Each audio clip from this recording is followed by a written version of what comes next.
Welcome to the Dark Zone, WCAK 1124 AM's presentation of Open Lines from May 24th, 2002. And now your host, Art Bell. Tonight, it's Open Lines all the way through. Now, I did solicit ideas from all of you out there about what tonight might be, and we've got about 3 winners in my estimation. I really like this idea. I've never done this before, but to Marianne Ludwig of Homedale, California writes, "Hey Art, I've got an idea for a topic tonight. How about verifiable predictions for the next 6 weeks?" She says to 90 days. I'm thinking she's so right, but let's hold it to 6 weeks. Predictions the next 6 weeks. Far enough in the future to bring a little anticipation, but soon enough to get some satisfaction and certainly some attention. Here's my prediction. Within 3 weeks, there'll be a major terror attack on a U.S. military installation in Germany in retaliation for the speech that Bush made there yesterday. That's a lot of retaliation. It'll involve, she says, a truck, nuclear waste materials. It'll not be successful as the terrorists intend it to be, but some damage will be done. Germans will then realize that Bush was right and will reluctantly rally to fight terrorists within the U.S. Also, she says, Art, did you hear about the man who found a huge footprint in a granite rock near Ramona, California? He was hunting for gold and found the footprint instead. Local Los Angeles News ran a very short piece on it, but there was a shot of the man putting his foot inside the footprint, and it dwarfed his bare foot. I haven't heard or seen anything about it since. Giants. Anyway, I thought her idea was stellar. So, number 1, we will take predictions for something you think will occur in the next 6 weeks.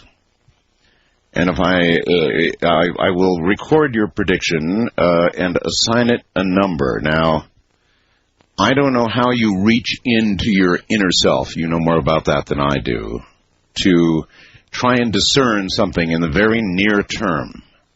6 weeks, that's not very much time, is it? So we'll have a chance to see how the audience does in a real short-term blast of predictions. And I thought that would be absolutely fascinating. Right on, Marianne. Then number 2. This comes from S.G. Lee, who would simply like an open line session on encounters with monsters. Now, I'm all for it. So, if you have ever actually, now I don't want to hear about your friend's encounter or your mom's encounter or your dad's encounter. I want first-person monster encounter stories. All right, first person. If it happened to you. If it happened to you and some friends, even better. But if it happened to you, I want a first-person story if you have ever encountered what you would call a monster. And now I've got one more. This is kind of interesting, I think. Let's see, it's Odia, O-D-I-Y-Y-A. I'm not sure how you'd pronounce that. It says, hello, Art. I think that perhaps you ought to have a special line, open line, for people who have had sexual encounters with demons, spirits, or aliens. A few years ago when I was in college, I remember being awakened by a feeling of having someone lying down next to me. At first, nothing but terror, and I hesitated to look over my shoulder. However, after a few minutes, I decided to confront the being or whatever it was next to me in my bed. Oh, my God. When I turned, I saw nothing there, yet there was a depression on the bed where the body should have been. At this point, I felt a hand gently touch and caress my face, and I froze in absolute panic, couldn't move. I tried to run and scream, but I could do neither. It was then that some kind of force pushed me down on my bed and proceeded to remove my underwear and have sex with me. Technically, this was rape. Although I never saw it as such until recently, I don't feel I was raped. I don't really know what to think of the experience. I'd be interested in knowing how many other people have had similar experiences. And for the record, I never used drugs, alcohol, nor any mind-altering substances. I'm a highly reliable and trustworthy person now. I think that I would like to ask, I understand this is way out on a limb. However, I think it's a reasonable question to ask, in fact, a very reasonable question to ask for two reasons. Number one, anybody involved in law enforcement will quickly tell you that the number of sexual assaults, rapes, in the real world that are reported are very, very low. Women, for some reason, obviously, the obvious reason, embarrassment and shame and all those things, they don't report sexual assaults. That's number one. I mean, they just don't. Only a tiny percentage get reported. But then there's even a more compelling reason, in my estimation. If you talk to anybody who is a researcher into abductions, they will tell you that of those cases that they have reviewed, a very high percentage involve sexual misconduct on the part of the intruder. So it's kind of a double whammy. Number one, even in the real world, they don't get reported. And certainly in the world of abductions, the odds that somebody would report something like this, pretty remote, I would say. Wouldn't you? And so I thought, it's a very edgy kind of question to ask this audience, but I thought I would anyway. I wonder how many women out there have had sexual experiences with the unknown, a demon, a force, an alien. Who knows? Really, in the end, we assign names to these things, aliens or demons or spirits or ghosts. We assign names and words to these entities, right? Based probably on our own perceptions, unless we have some little green guy who points to a particular star and says, that's where I'm from. Otherwise, an encounter of this sort really can only be told. You're not necessarily going to know who your assailant was. But I thought I would ask the question, see if anybody bravely would like to step forward and talk about that. I know it's a high percentage item on the list of things that occur to people in abductions and these kinds of encounters. It's just that people don't talk about it. Well, we will hear. All right, this is interesting. We had a power situation earlier today at the house, so let me get my thunder in order here, and then we'll look around the world a little bit, and then we'll review what we're going to talk about in open lines one more quick time, and then we'll do it. A quick look around at the world's news. It's Memorial Day weekend, and so they're saying it's going to be the biggest travel weekend of the entire year, which is interesting. They're also saying people are going to be traveling in cars and RVs and trucks and vehicles. And they're not going to be flying. One effect of 9/11 that remains with us and may for some time is that people are doing a lot less recreational flying. Now, certainly business flying and needful flying, if you have to go to a wedding or a funeral or something, it's on the other side of the country. No choice, you've got to fly, right? But I think there's a dividing line there, and short of people who must fly for some compelling personal reason, and business people that must fly, recreational flying, just let's get on a plane and go down to Mazatlan or something like that, that kind of flying, there's not a lot of it going on. And, of course, the airlines are suffering because of that, and that's all because of 9/11 and all the new security. And that's not really going to – I don't see how that's going to change. I just don't see. Do you? Oh my, what's going on with the FBI? An FBI whistleblower alleges FBI headquarters rewrote Minnesota agents' pre-September 11 request for surveillance and search warrants for terrorism defendant Zacharias Missouri and removed important information before rejecting them. Agent Colleen Rowley wrote that the Minnesota agents became so frustrated by roadblocks erected by terrorism supervisors in Washington that they began to joke that FBI headquarters was becoming an unwitting accomplice to Osama bin Laden's efforts to attack the U.S. Oh, my God. That is real heat. That's real heat. Whew. We're going to have to watch that story very carefully. The Justice Department said Friday it's going to fight a judge's ruling that banned the department from interfering in any way with an Oregon law that allows doctors to help terminally ill people kill themselves. So this one's going to stay in court. President Bush with Putin, and they're having nuclear discussions, and it looks like they've cut a deal. And that's a good thing. We can certainly afford fewer nukes. No question about that. Many fewer nukes, so anything they can do there is really good. Now, potentially reaching out to spoil the agreement as they, before the ink gets dry, is the fact that Russia continues to deal nuclear stuff to Iran. And, we've said to them, keep selling it to Iran. Pretty dumb. You're going to see some of what you have been selling to them aimed at you.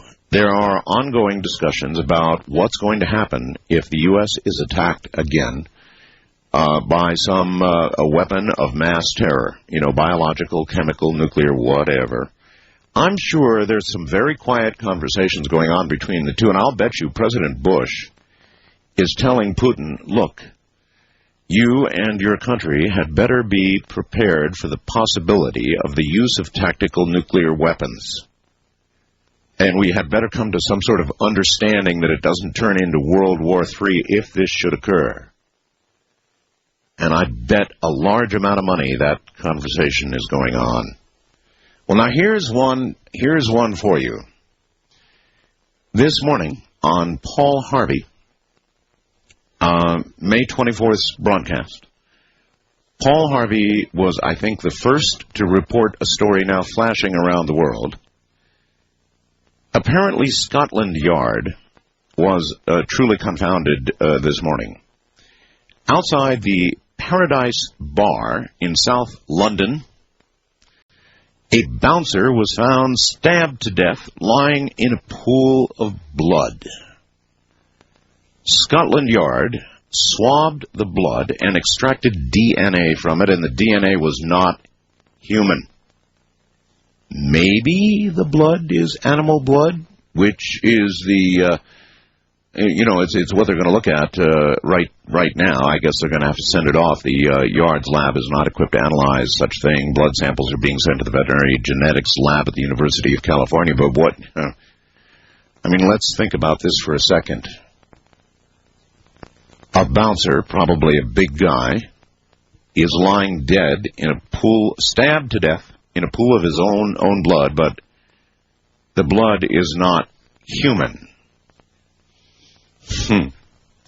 So I wonder what we're facing there. And then somebody writes, Art, a serial killer was involved in Levy's death, Chandra Levy, and one of his victims was, in fact, found in the Potomac River. It was on Extra TV tonight.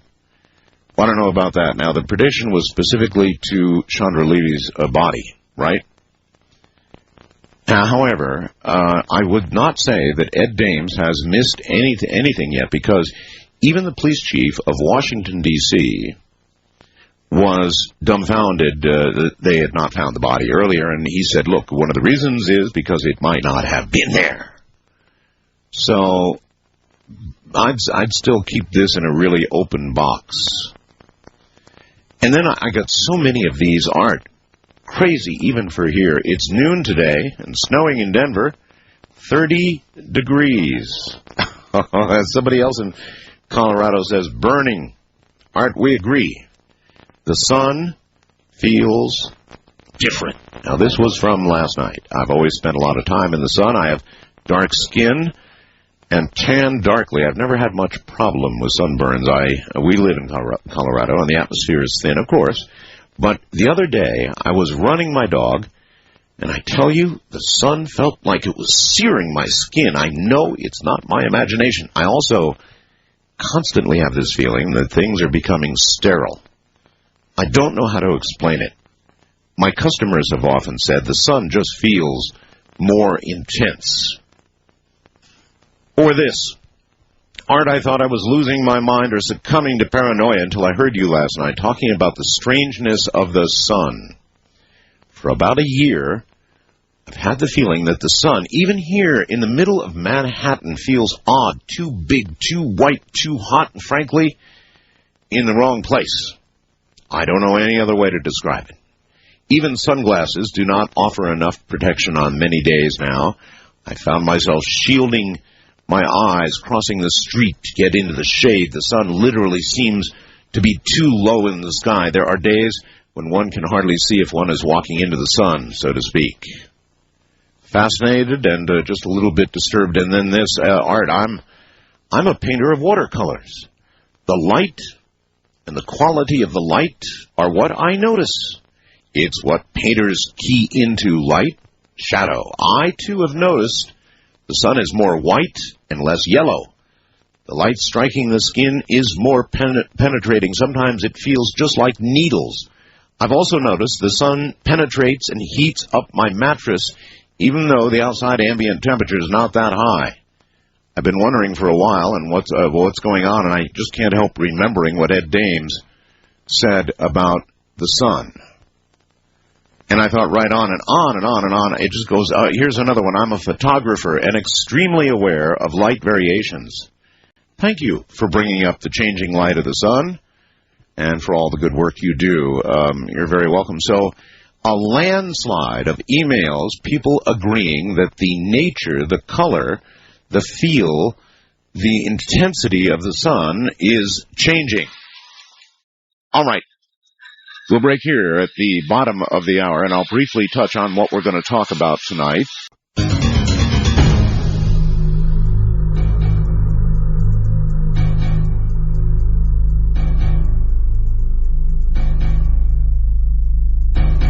All right, into the unknown of the night we plunge. Now, with regard to the predictions for the next 6 weeks, I think some misunderstood. This is not just if you want to make it a prediction about terrorism, fine, but I was not asking specifically for that. I want to be clear.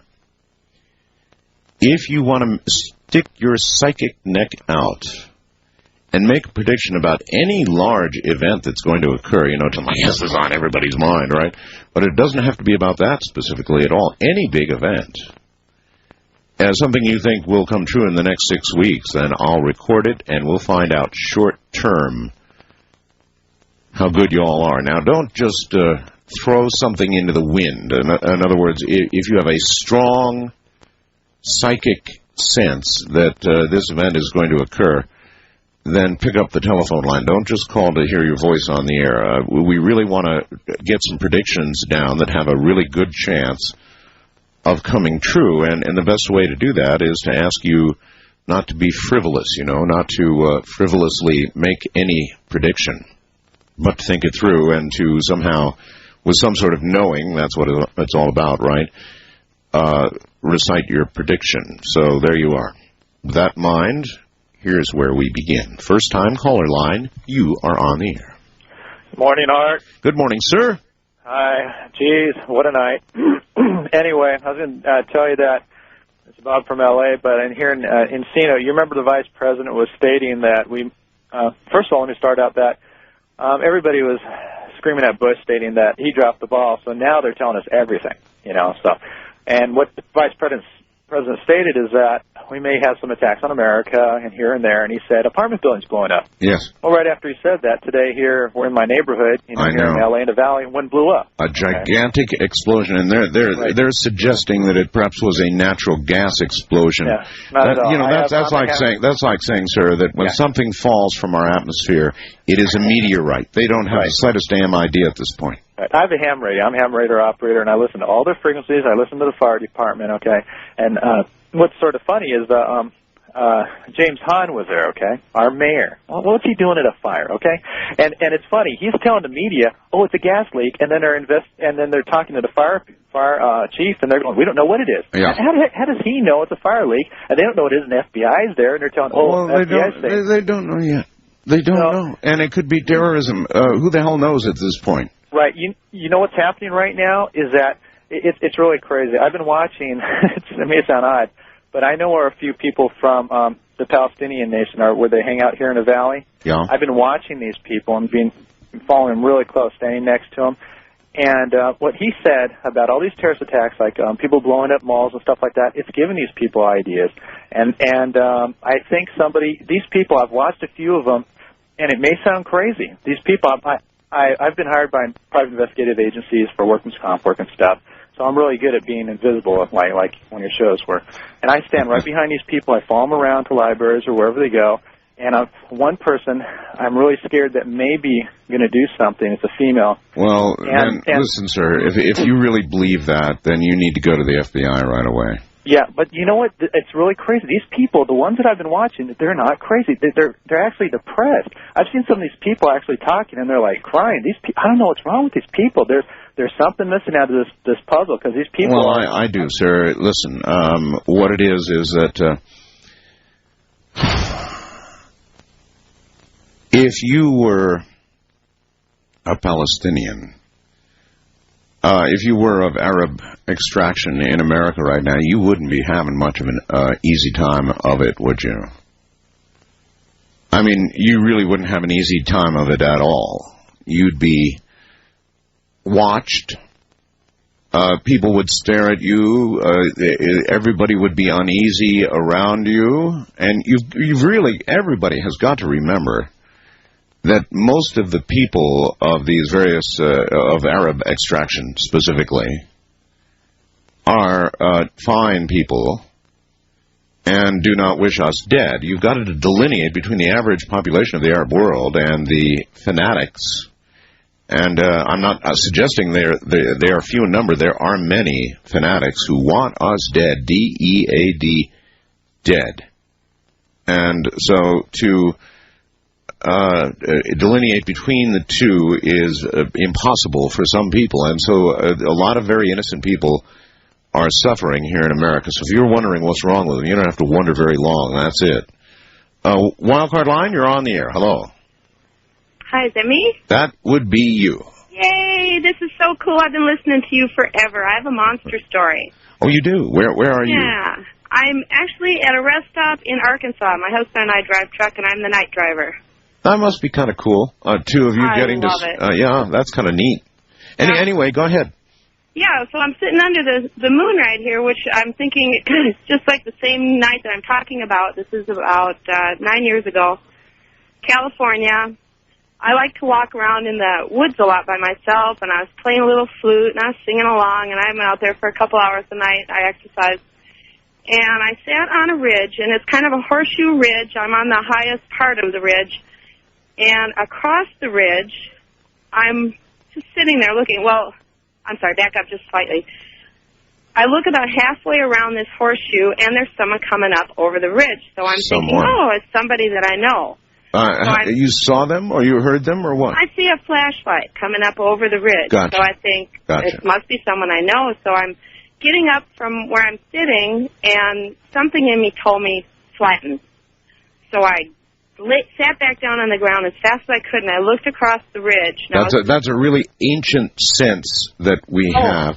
Something tells you you're being stalked. The word is stalked, and you know it, and the hair on the back of your neck stands up, and you know it's time to hit the dirt. Right on. Yeah. Yep. All my instincts are going, oh. Yep. So I'm looking across the ridge. Now, this is This is past the person who's walking up over the ridge. This is on the opposite side of the horseshoe.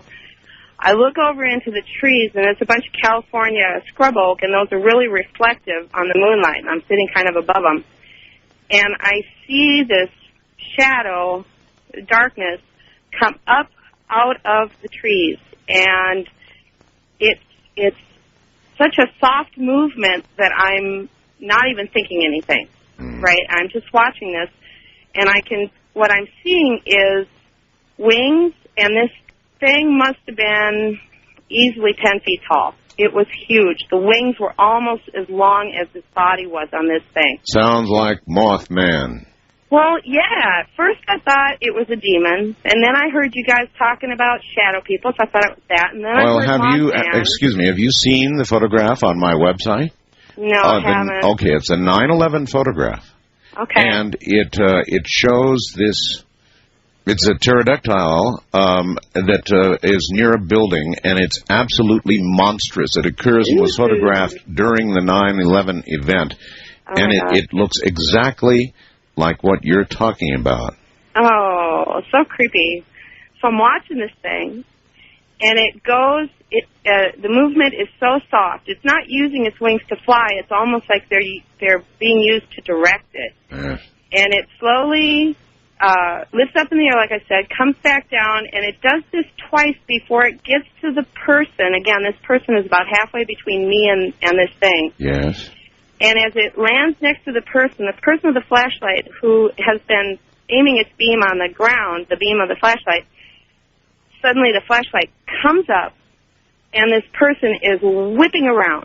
Like its flashlight is trying to find whatever it thinks is, I'm speculating this person is feeling this thing, because this thing does like 8 little, again, touches the ground, lifts up, goes in a circle around this person.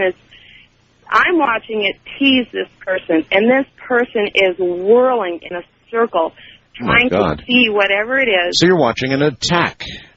Kind of. It didn't do anything to the person except maybe it was waiting for them to fall down dead of fright, you know. And I'm watching it, and this person suddenly throws the flashlight and just runs down the back of the hill. They were so scared that they even threw the flashlight and just ran down this hill.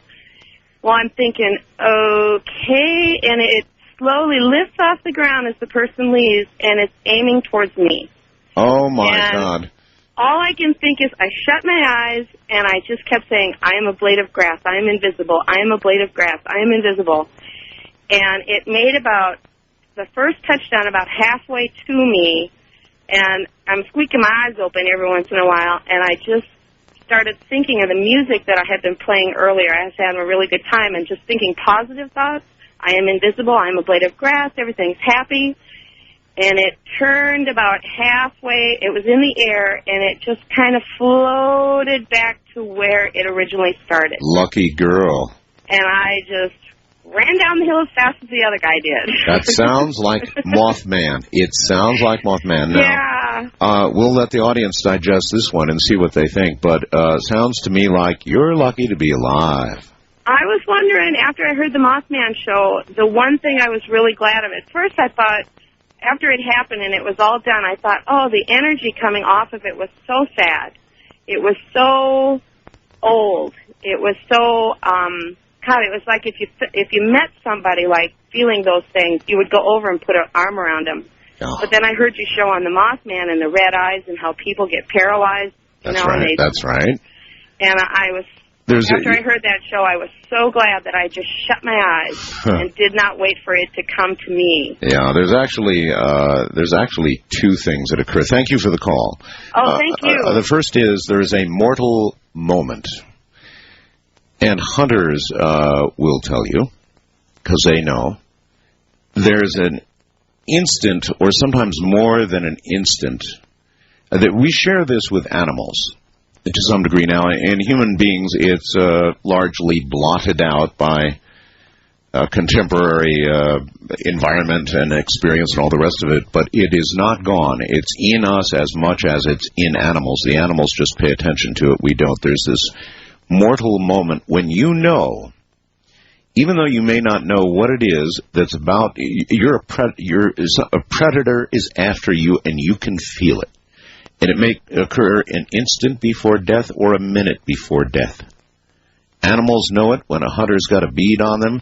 They just know it for an instant before that bullet goes. Animals that are being stalked by others suddenly know it, frequently too late. But there is that mortal instant. And that's certainly what she experienced when it was hit the dirt time. And then, of course, she perhaps saved her own life by thinking as she did and virtually making herself invisible. What a program last night, huh? East of the Rockies, you're on the air. Hello. Yes, hi. My name's Mark, and I'm calling from Bradley, Illinois, and I'm listening to you through 890 AM, WLS in Chicago. Ah, the big monster in Chicago. Yeah. Yes. You may not remember it, but I talked to you back on Halloween last year. Really? Yeah, Halloween 2001. Must have been a ghost-to-ghost show. Yeah, it was the story about the place up in Michigan, and it was the first full moon that we had on Halloween in 55 years. Yes. Yeah, you might remember it. Anyway, I wanted to express my deepest concerns about the prediction that Sean David Morton made on the April 11th and April 12th show. And that would be? He predicted that a red mercury bomb device. That's right. Would be used, and I pray to God that does not happen. Yeah, those are good things to pray for. Right. I also just wanted to predict maybe the Lakers will win it in 7 games. I don't know. But I wanted to ask you one really quick question. I'm putting down Lakers in 7. 7 games, they'll win the 7th game by 4 points. I don't know. But I wanted to ask one really quick question. Are you accepting what they call snail mail still? I wanted to send you some music that reminds me of some of the really good music of the 60s. No, not yet, sir. I tell you what, we're trying to figure out what to do, and we may route it through our Oregon office, but the more I think about that, the more I don't want to subject them to the same danger that I'm trying to avoid myself. So we just don't have it worked out yet. All I can say is we live in damn dangerous times, and we don't have it figured out yet. I'm sorry. Okay? Thank you very much. Sorry, I wish I could give you some address. There will come a time, I hope and I pray, oh God, I hope so. But you have to understand that as a national talk show host, people in the media are natural targets. I mean, that's already been proven. And somehow I don't think we're done with this. Like, I kind of thought we were done with it, and then they hit the IMF and the World Bank building, and I don't know. I can smell something out there that's going to happen. I don't know what, but I can smell it. And so we're hesitant, obviously, to accept that kind of mail. Moreover, my wife, Ramona, was the one who opened mail for me and then would sort of bring to my attention, some sort of screening process, bring to my attention what seemed important. And so I'm not about to risk her life, certainly. And now that I think about it, I could give the Oregon address, and then they would be exposed to that danger, too. So not for the moment, and we haven't got it figured out yet. West of the Rockies, you're on the air. Hello. Am I?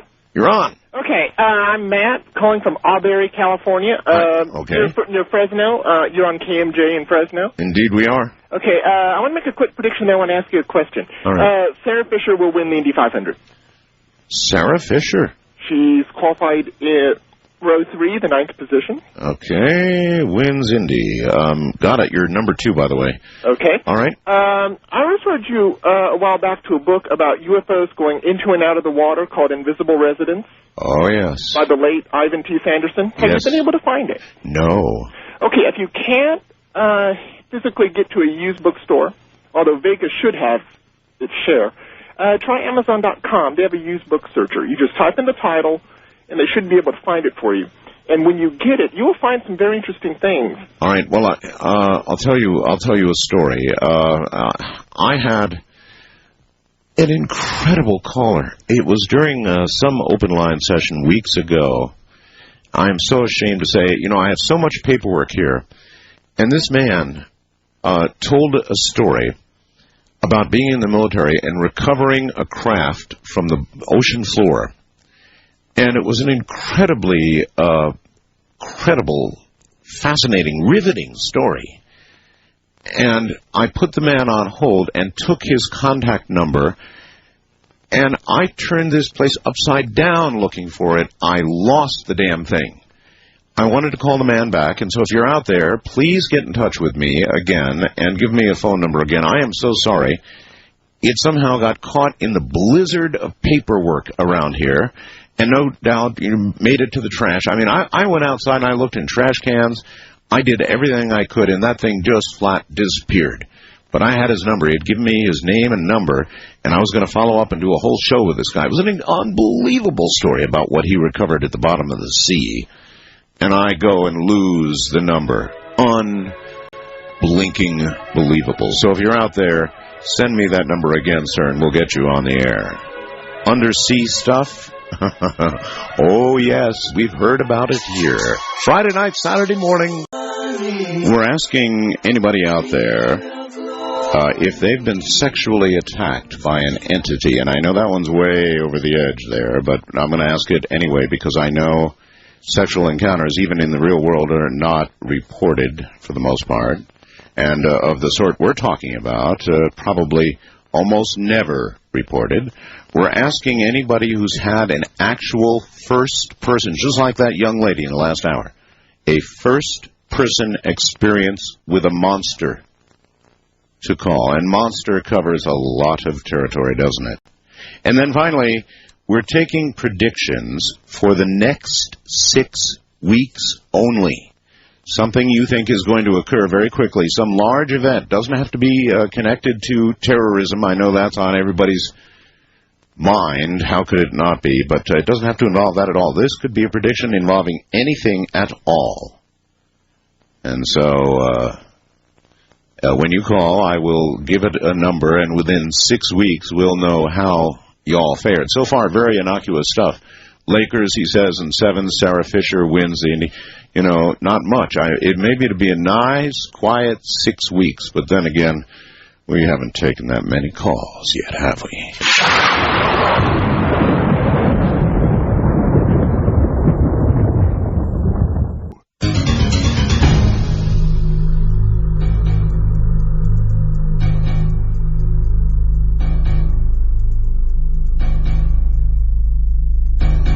Here we go again.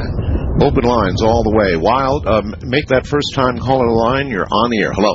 Hello, Art. Hi. My name is Terry, and I've been listening to you on 1240 AM up in Susanville, California. Yes, ma'am.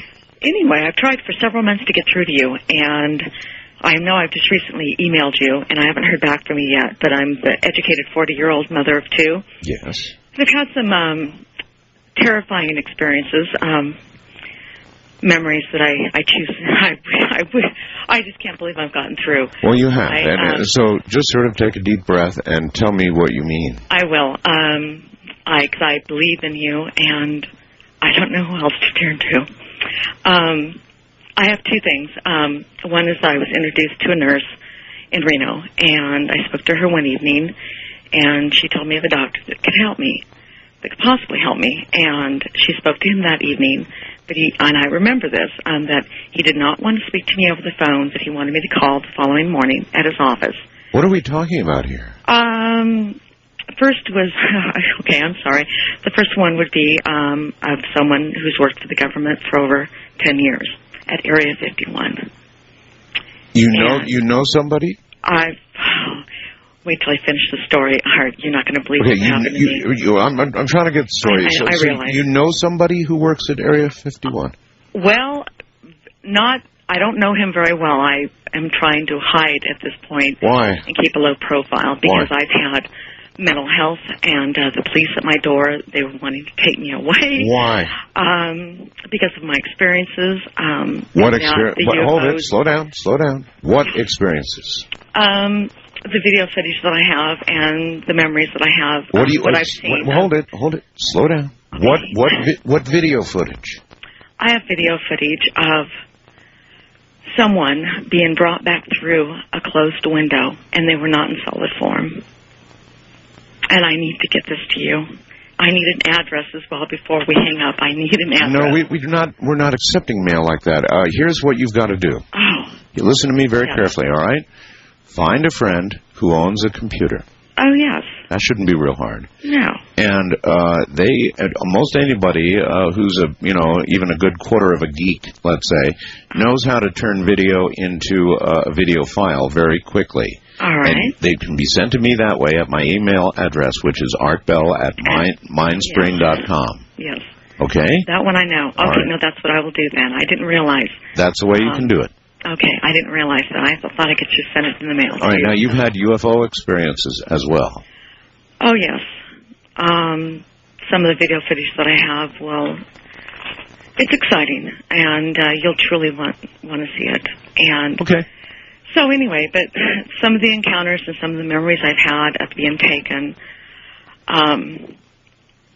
like I say, I'm not in that case, and this is very real. Are any of these sexual in nature? No, they're not. Okay, all right. But what happened with the doctor?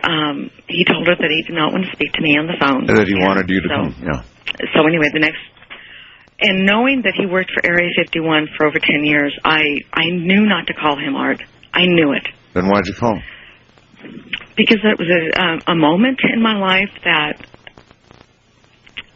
I wasn't in control. All right, so I think I see where this is going. So in other words, you went to this doctor, and all this trouble with people coming after you came after that, right? Oh, yeah. All right, I've got it. The things he told me. Like what? How that I was paranoid, delusional, psychosis that I was experiencing. But I said, now, wait a minute. Now, you're telling me that, you don't believe? He goes, no, he said, I believe. He said, but what you're seeing is of this world. He says, it's not real. It's not alien. And I'm going, wait a minute. Did you mention the videotape evidence to him? Yes, I did. And what did he say? He goes, well, what you're seeing. And I said, wait a minute. I have friends that have come over and have watched these tapes. And, they know what they're seeing. All right. Well, all right. Then here's the deal. Listen to me. Just please send the videotapes to me. And that will end that. What I will do is take what you send and I will post it on my website. If what you send is as you say, with somebody, for example, being dragged through a window in a half-formed state, then trust me when I tell you, we will have no problem believing you at all. And I guess she went to the wrong person. Going to a doctor who was up at Area 51 for that many years might not be the best thing for somebody to do. So you made a big mistake there. At any rate, send the evidence. Evidence is really good. Video evidence is, in fact, really, really good. I realize that anything can be faked these days. Nevertheless, video evidence, in my mind, is high on the scale. So get it to me. We'll get it up. Wildcard line, you're on the air. Hello. Hi. This is Bobo. Yes, Bobo. Yes. I'm an amateur radio operator, and I travel with a circus. You travel with a circus? Yes, that's correct. Really? What circus? Circus Vargas. I know Circus Vargas very well. I once, as a matter of fact, got on the back of a motorcycle, Circus Vargas, when it came to, where was it? Las Vegas has the Shriners. No. I think it was in Central California somewhere. Anyway, I got to ride behind this guy all the way to the top of the big top, and then back down backwards on a motorcycle. I was out of my mind. I never heard that. Yeah, I got to do that. It was cool. Oh. Well, I never experienced that. Well, I've been with them about 3 years. It's like being on a rocket ship, sir. As a matter of fact, I go to bed with you here every night, just about. And at the winter quarters in Lucerne Valley, you're just about the only company I have in the evening. Thank you. Yeah, Lucerne Valley is beautiful, but it's very, very lonely. Anyways, I've been out of amateur radio for quite a few years, and I'm just now getting back into it. As a matter of fact, I'm going to the Redondo Beach TRW swap meet tomorrow morning. Along with about 1 million other hams. Yeah, to do a little shopping, see what I could come up with. Good for you. And I'm going to try and set myself up with a little, as a Wicked DX contact. I'll be on the air like an hour every evening from the end of show to lights out. And I got it from all over the state of California, different locations. Oh, I'm sure. Tell me something. What's it like working for a circus? Well, it's a traveling show. It's show business. Yeah. The talent and the management are all former talent. They're all multi-generational. Everybody intermarries. You have people. I was going to say it's a really, really tight group, and you're telling me it's even tighter than I imagine, huh? An anthropologist would have a field day. I mean, the South American tribes have nothing on circus. I hear you. How long have you been doing this now? Well, this is my third season, and this is my last season, too. They're going to train me to drive a commercial truck, so I'll be able to leave and make a decent living somewhere else. But I hooked up with the circus because I was getting my theater degree. Well, that's an experience you'll never forget for the rest of your life. I'll tell you something. It's an experience. I'm in the lower management. I'm the chief usher. Okay. And I'm eye-level management, and I want to tell you something. I've had some management experience before, but this is quite an experience. I'm sure it is. But showtime, you get ready for the show, and it's exciting. I tell the superintendent we are ready to receive the public, and it's just a thrill. It's got to be. Yeah, that's an awesome job. That's one big life experience. Cool. It's a rush. All right. Listen. It makes it all worthwhile. Listen, I got a scoop, but thank you very much. And I'll look for you on the air somewhere, huh? Probably 75, 80 meters or 40 meters. All right. Maybe they'll let you run a big wire up to the top of the big top. Run a thin little wire that they can hardly see, and you'll get out like a bandit. That would be a pretty cool job, working for the circus. And I know it is an extremely tight-knit group. Circuses are really interesting, really, really interesting. And everybody always talks about running away and joining the circus. Well, there are some people that really do that. They run away and they join the circus, and that is it. Usually that's the rest of their life. It's a kind of thing that you're in and you don't leave. In fact, we should interview some circus people like that man or somebody involved actually in the act part of it. It's wild stuff. East of the Rockies, you're on the air. Good morning. Hello. Going once. Hello? Yes, hello. There you are. Yeah, east of the Rockies. Yes. Yes, this is Jim in Falls Church, Virginia. Yes, Jim. Yeah, and thank you for bringing the second Renaissance to us. I'm calling with a prediction, and part of this you could... something that you think will occur within 6 weeks, right? Yes. Okay. And just blurt it out. What is it? Okay. Well, Antarctica is covered by about 4 or 5 miles of ice in thickness, and Lisa Moulton Howe will back up some of this. Linda Moulton Howe. Oh, excuse me. Yeah, it'd be the Ross Ice Shelf mainly. But anyway, with all of this ice breaking off, there's so much ice on this continent that the mountains that are 19,000 feet, the continent is depressed by the ice, and if there was no ice, the mountains would be higher than the Himalayas. All right. Well, anyway, so what is your prediction, sir? That there's with this ice breaking off, that there's going to be an earthquake that's going to be about as close to a 10 as possible. Where? In Antarctica. Okay. And with these some of these mountain ranges going up from 17 to 19,000 feet to pushing up towards as high as the Himalayas. All right, I think I've got it. There'll be that's a very interesting prediction. Now, you know what? I don't know a whole lot about the geology of the Antarctic. Do you? Other than, as he pointed out, there's a lot of ice there. But if they had something that approached a 10 magnitude at the Antarctic, everything could potentially break apart down there. Boy, talk about an instantly catastrophic event. Now, there's one to look at for 6 weeks. That would be catastrophic, all right. Most of the ice probably of the continent with the 10 would slide into the water. World water levels, like, a big fat guy jumping into the bathtub, Well, that's the effect. You get the idea. West of the Rockies, you're on the air. Hello.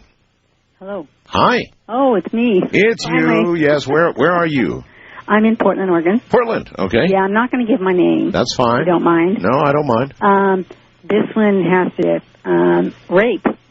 Oh, rape. Yes. It's called what, and I don't know if you know the term phantom rape. Phantom rape. Well, I know only, what I've read. For example, I read from a young lady earlier tonight the story that got all of this started, and I thought, that it's a really rough subject to tackle on a, nationwide open line show. But number one, rapes aren't reported even when they're out in the real world. Number two, phantom rapes. What's the likelihood of those being reported? And yet, abduction, people who study abduction say the incidence of sexual encounter is gigantic, but they don't talk about it. Well, I experienced phantom rape when I was in my early 20s, and it was a really strange experience. How old are you now? I'm 45 now. 45, so but I can early remember 20s. it like it was yesterday. I've never forgotten. Then remember it for us. I was laying in my hide-a-bed in my front room, and I was there by myself, and I was kind of sleeping, and I heard a noise that sounded like my boyfriend was in the back room, but I'd known he'd already went to work, but I could still hear somebody in the back room, and I sat up, and I called his name. So there was supposed to be nobody in the house? Oh, it was just me. I was the only one there. Okay. Everybody else was So gone. obviously you would call his name. Right, so I called his name thinking, well, maybe he came back and I was asleep. Sure. And nobody answered, so I got out of the bed, and I went into the room and looked, and no one was there. So I went back into the bed again, started to kind of sleep again, but I was still awake, and I heard the noise again, and I said his name, and I said, this isn't funny. Yeah, right. That'd be right. And then I went back in again just to double-check one of the other rooms, because there were like 2 bedrooms, and no one was in there. I went back, laid back down, and I heard a noise it sounded like a pair of men's boots going into my kitchen, coming out of the room and going into the kitchen. And then I heard pots and pans clanging. And I said, I know you're here. And I said his name, and I got up, and I walked in the kitchen, and there was nobody there. So I went back, and I laid on my bed again, and a couple of minutes later, I heard the boots coming out of the kitchen, the sound of the boots. And I opened my eyes, and I looked up, and I saw it was just a shadow is all it was, of a figure of a man. A shadow? And I knew it was a man. I knew it was a man. Right. But there was no face, no nothing. It was just, it was the build of a man, like, the spirit of a man. Yes. And it held me down, and I could not move. And it came at my face like it was going to kiss me. And a gush of air went into my mouth and filled my whole body and my face like I was blowing air. And then it went away. Oh, my God. And then it went away. And then that was it. That was the end of it. My whole body filled with air, and my mouth filled with air like when you blow. Yeah. And my whole body expanded, and then it went away. And then I was normal, and I sat up and started crying because I was so scared.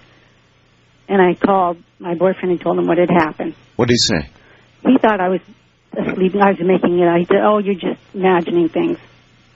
And I said, I did not. Is there any question in your mind at all about whether or not you imagined it, even after all these years? No question. I got up too many times and got up too many times to check these different rooms and got back into the bed, and I know what I felt.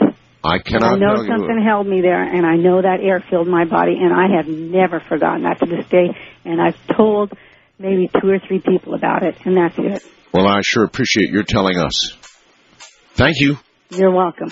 And good night. There's going to be a lot of that tonight, I have this feeling. If people can get the cojones up, or whatever it takes, there's going to be a lot of that. And we're ready.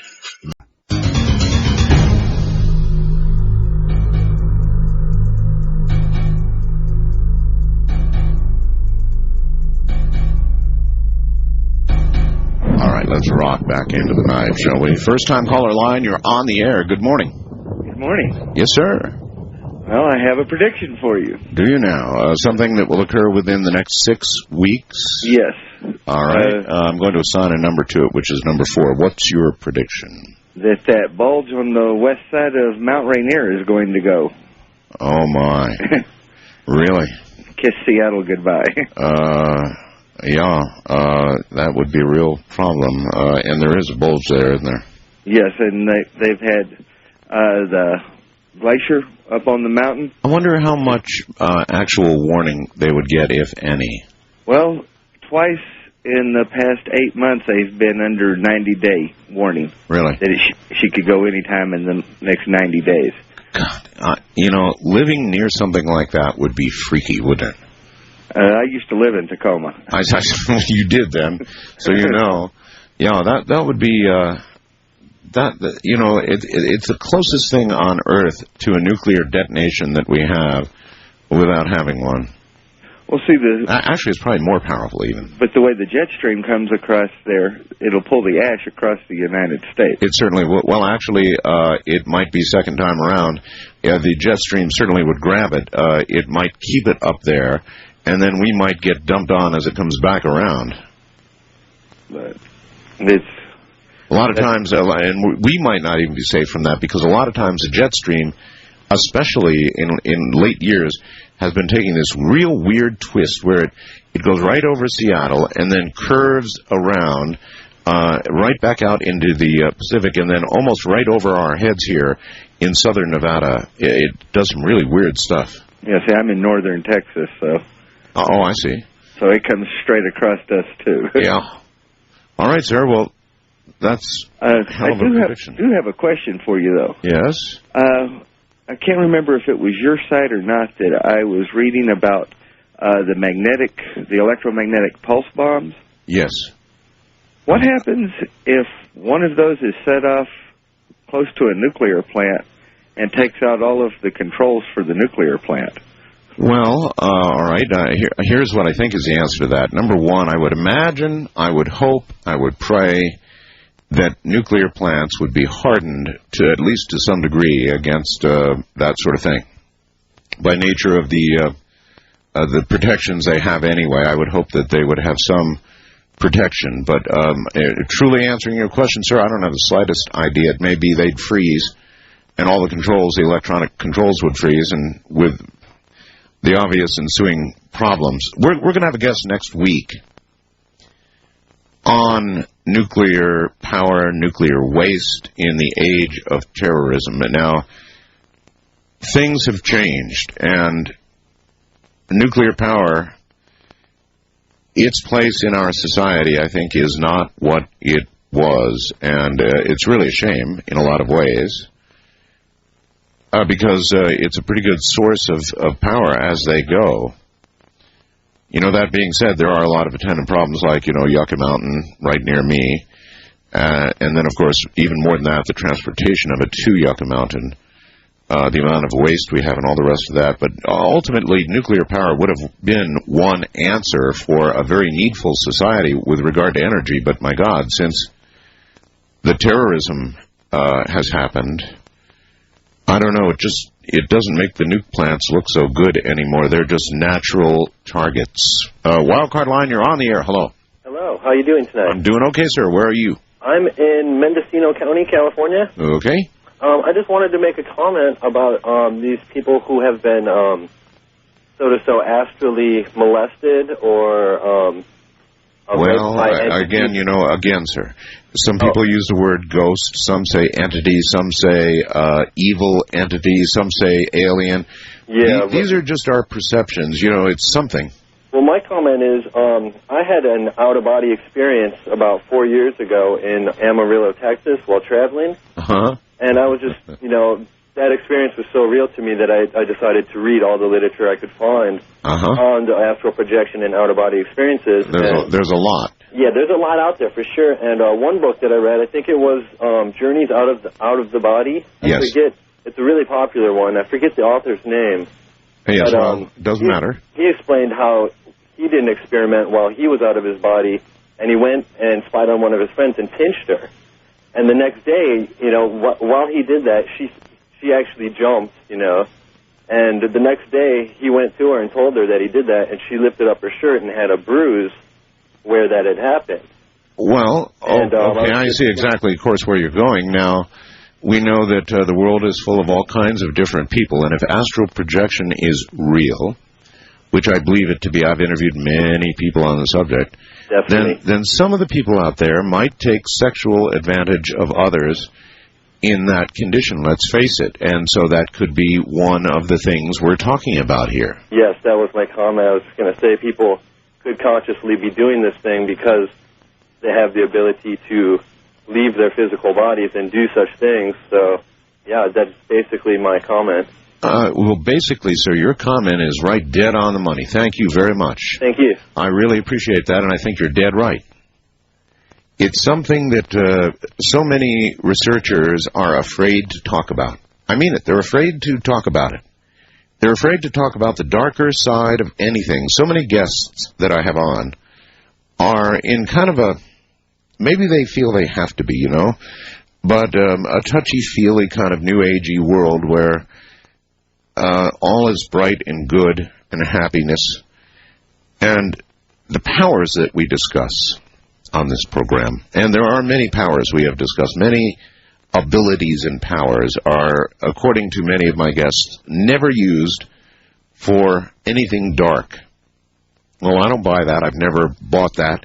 I think that any power, any ability, like everything else that we know about, can be used for good or evil, and there are plenty of people out there in this world, we all know, who are willing to do mischief. And if they can do mischief anonymously, and by that I mean rape, molestation, whatever you can imagine, and they can do it anonymously, and you really can leave your body and do these things, then you damn well have to imagine that it's being done, and that might account for some of these stories, and likely does. It's just that the researchers always like to paint this stuff, and I understand, I guess, why they want to do that, and they don't really want to admit. A lot of the people who talk about astral travel will tell you again and again, oh, it is absolutely safe. I'm not convinced. East of the Rockies, you're on the air. Hello. Hello? Hello there. Yes, hello. Hey, Art Bell. Yes, that would be me. Mark outside of Kokomo, Indiana. Kokomo? Yes. Oh, that's Kokomo hums because it can't sing, huh? That's exactly right. Tell me something. Please tell me, what the heck is going on there? I'm telling you, there is a little hum outside. A lot of people say they can't hear it. There's a lot of people that do. Do you? Oh, I can hear it. I can hear it. You can hear it. And, I can hear it. And what does it sound like to you? Oh,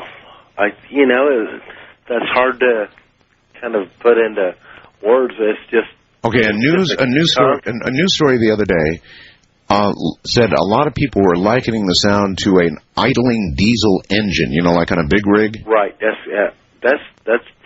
exactly right. That's what I kind of hear. Is it enough to keep you awake at times?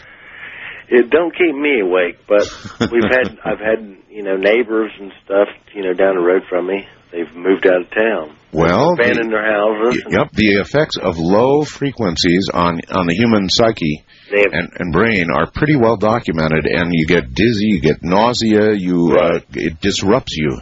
But there's been people have their plaster crack in their house, and oh really? And I don't know. It's strange.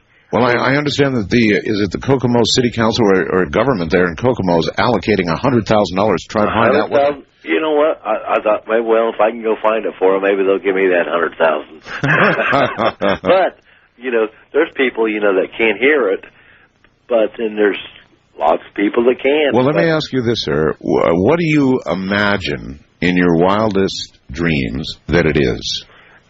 Myself, I think it's some kind of a fan on top of some building somewhere that's spinning, and it's either got a bearing out of it or it's hitting something.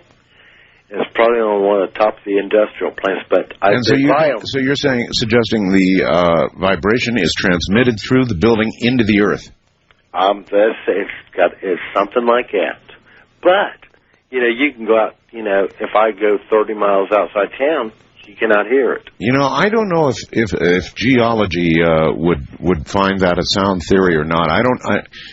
it just doesn't seem like the Earth could transmit that minor a sound. It seems almost like it would have to be under the Earth to be transmitted that distance. I could be wrong, and maybe you're right. We'll see. $100,000. Somebody better find something.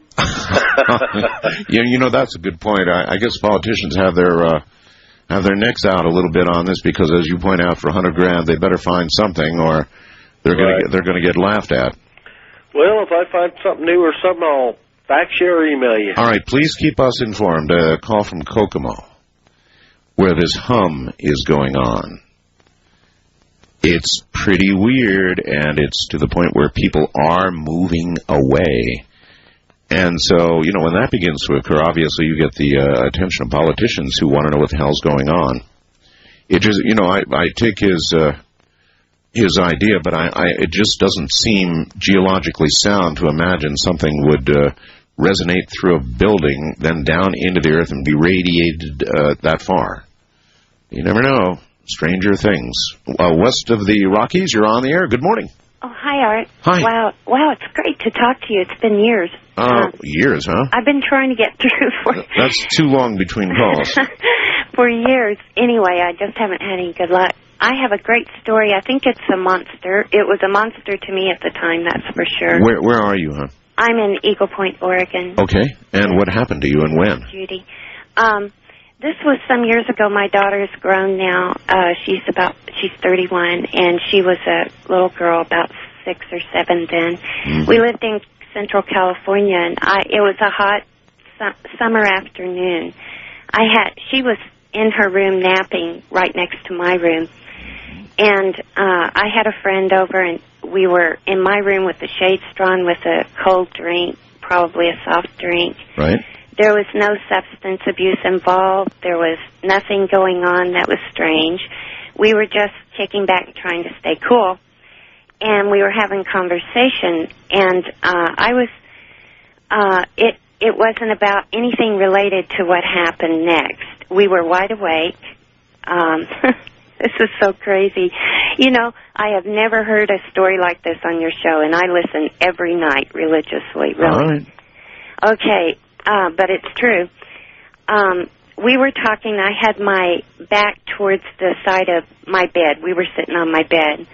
And all of a sudden, I felt like a presence behind me, right at the edge of the bed. And I figured it was my daughter because she would often wake up and just step into the room very quietly. It wasn't. I turned around, and standing by my bed was a creature about, he was standing upright. It was covered with fur, long silver fur, with a long nose. It had really close-set eyes. It was totally there. It was breathing. I could see it breathing. Was it humanoid? Was it, describe it further. You said it had fur, silvery fur. Long silver fur around its head and neck and chest. It was standing upright. How tall? About 3.5 feet tall. Probably. Oh, small. Not real tall, right. Okay. But, later it came to me what it was, but at the time I was frozen in time and I couldn't move, and I was totally awestruck by this thing. And later? And it started moving towards me. It was totally three-dimensional. It was so clear. In other words, it had as much substance as somebody you would normally see in a room? Okay. Exactly. But it had a little bit of a glow around it. That was the only difference. Oh. And it started moving towards me, and we had eye contact, and I couldn't move. I was totally fascinated by it. I was more fascinated than I was frightened at the time. Huh. But I knew this thing could get me if it wanted to, because it was right beside me. And its face, as it moved towards me, it was opening its mouth, and I could see these jagged, sharp teeth. Its mouth was full of them. And I could see its tongue, and I could see it breathing, and it just kept getting closer to my face, its face closer to my face. And it got to very slowly, within about 4 inches of my face. And I couldn't stand it anymore. I had to do something, even though it hadn't made an aggressive move towards me. Well, that's what I call aggressive. It's 4 inches from you is really in your space. It was in my face, and It was so real. So I turned to my friend. Finally, I was able to move out of sheer panic, and I turned to see if he was witnessing this thing too. And he was just riveted to me, and he said, "What is wrong with you? You're white as a sheet." And I knew he hadn't seen it, so I turned back again, and it was gone. And, you know, later I realized what it was, and you're going to just think this is just so bizarre. It was. It was a silver baboon. A silver baboon? I'm almost positive. Did this thing make any sound? No sound whatsoever. No message. I have never been able to figure out why it happened. A lot of strange things have happened to me in my life. Most of them pretty vivid. Yeah, I'd put that in the category of monster, all right. I would, yeah, it was more like a monster than anything else. But it's always... If you hadn't snapped out of it, right, what do you think would have happened? Oh, my God, I don't know. It was just about to touch me. It was just... I understand. Do you think something would have occurred to you? Do you physically? Yeah, I do, because it was so real, and it was emanating energy. I could sort of almost feel that. Excuse me, but I didn't really feel real threatened. I knew it was interdimensional. Well, that's because you were frozen with fear. That right. Really happens. And I'm sure that aids a lot of abductions and all the rest of it. You are flat frozen with fear. You can't move. I was.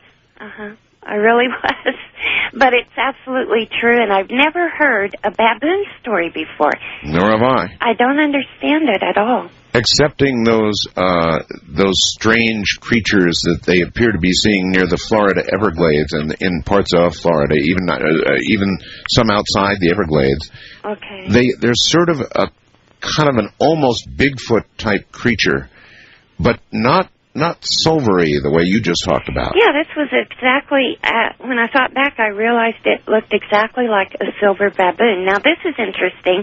I started researching baboons then because I thought it must have been symbolic or something. Yes. Excuse me, I have a cold. And I didn't find anything. I couldn't find anything in literature, art literature, anywhere I looked. And I looked everywhere I could think of. All right, well, now you've tossed it to a bunch of millions of people, and we'll get more info and see if others have had that encounter. That would be nice. All right, thanks for your call. Thank you, Art. Take care. Well, how about it? Anybody else out there have a silver baboon encounter? I'm Art Bell. This is Coast to Coast AM. Good morning, everybody. The strange in the night. The trip back in time continues with Art Bell hosting Coast to Coast AM. More somewhere in time coming. Good morning, everybody. We're in open lines. Here's an email I just got this minute. Art, I've had 2 sexual encounters with nightly visitors. The first one around 1993, and I was awakened by a figure standing in my bedroom door. Because the light over the kitchen sink was on, out in the kitchen, I could see the figure, but no features. I thought it was my college son coming up from his apartment downstairs to ask if we had anything to eat while he was studying. I knew immediately it wasn't. As it started walking across the floor at the end of the bed and came up to me and got on top of me, I was paralyzed, absolutely could not move. I could feel and hear my heart beating in my chest and could feel the arteries in my neck pulsing.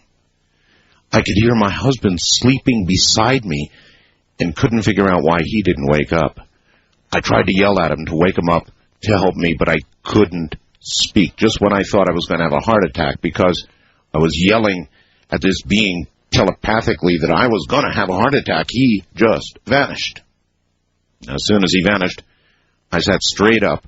My heart was still racing, looked around the room and tried to tell myself that it was only a bad dream. I never told anybody about it because in my heart I knew it was not a dream, but I really didn't know what it was.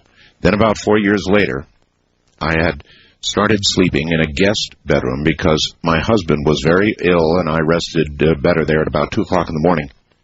I had the feeling someone was in my room. I woke up and there, standing at the foot of my bed, a large figure, but this time I wasn't scared at all because the room was filled with pure love. It was the best thing I've ever felt my whole life. But this figure also came to the side of the bed and proceeded to lie on me. It was great. I don't know how I knew this, but I knew he had blonde, wavy, shoulder-length hair, and I kept asking him telepathically, "Who are you?" I could feel the weight of him on me, but I told myself this must be a dream. However, I found out this time I was totally paralyzed, except my arms. So I thought, perhaps if I crossed my arms over my chest, all I would feel would be me. But I was wrong. I felt a very broad, muscular back. Again, I asked, who was he? All of a sudden, he just vanished. Then I couldn't move. I'll never forget that feeling of total unconditional love that filled the room, and many times I wished he would come back, but never has. This is the first time I've told anyone. I always thought everyone would think I was crazy. Evelyn, and I will not even read the state that she wrote this from. Thank you very much, Evelyn. So that's one of the things we're talking about, kind of an out there on the edge topic, but not really. Because as I keep saying, even in the regular world out here, folks, people don't report sexual assaults most of the time. And, of course, these sorts of sexual assaults probably are never reported. But I'll tell you this, the abduction, people know all about it. They just don't want to talk about it. And then we're talking about classic monster encounters, if you've had one. And then finally, we are taking predictions for a very short-term period of time, the next 6 weeks only. In other words, we're asking you to stick out your psychic neck and give us something astronomical, something big that's going to happen in the world. Does not have to be terrorist-related at all. Some large event that you believe is going to occur in the next 6 weeks.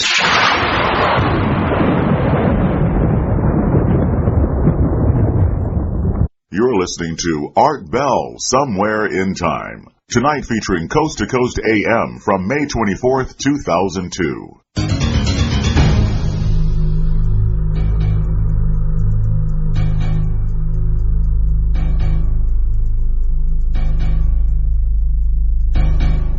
And back into the night we go. First time caller line, you're on the air. Hello. Hello there. Hello. Yes, you're on the air, sir. All righty, I'm calling from Cape Girardeau, Missouri. I happened to hear on Paul Harvey this afternoon. Oh, yes. That the story about the bouncer in London who was found stabbed to death, but when the... Lying in a pool of his blood, they thought. Pool of his blood, and they did DNA test from the blood and found out that the blood was not human. That is correct. And, I mean, you know, I'd always... In my experiences with bouncers, I'd always thought these guys were gorillas anyway, but, I mean, this is just a little bit on the ridiculous side.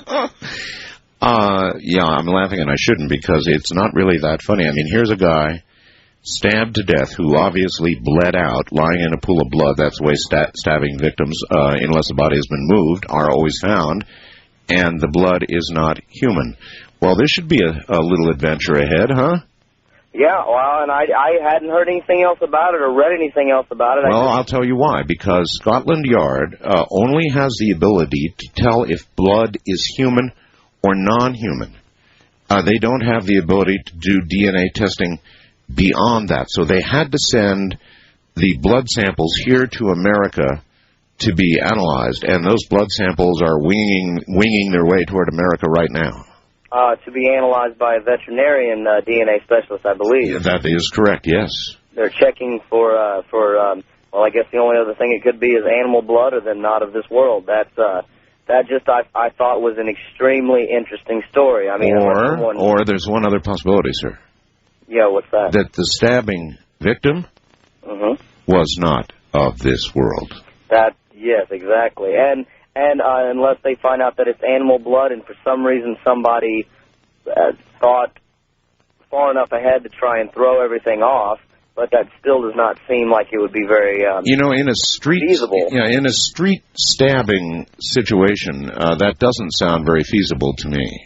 No, not in the least, but I thought of all the things I've heard recently, and I know, you get an awful lot of varied calls on your show, and I listen to it a lot. I think you do a great job with it, but I mean, for this to be a validated news story. Well, I would like to say that I am surprised and shocked, but I'm not. The world has been getting so strange and weird lately that it's just one more. But yeah, it's a big one. This is widely reported by reputable news agencies that maybe would steer clear of anything that seems a little bit Paul Harvey had it way on. too extreme. Paul Harvey had it on. It was on Paul Harvey earlier. Yes, exactly. Yeah. All right, sir, I appreciate the call. Thank you very much. Yeah, it was non-human blood. I mean, here's a guy, a bouncer, big guy, I guess, stabbed in the street, lying in a pool of what should have been his own blood, right? When you're stabbed when you're alive, you bleed out. So there's always a pool of blood unless the body's moved. And it's non-human blood. So what are the possibilities? Well, that he was stabbed somewhere else, brought here, dumped, and animal blood was substituted because, after you've been dead for a while, your heart stops, you're not bleeding anymore, so the body could have been moved and then animal blood added, but that seems pretty exotic stuff, to occur in the street, a dumping of that sort. That's one possibility. Another is that something killed this man that was non-human, not likely in London, and the third possibility is that the victim himself was not human.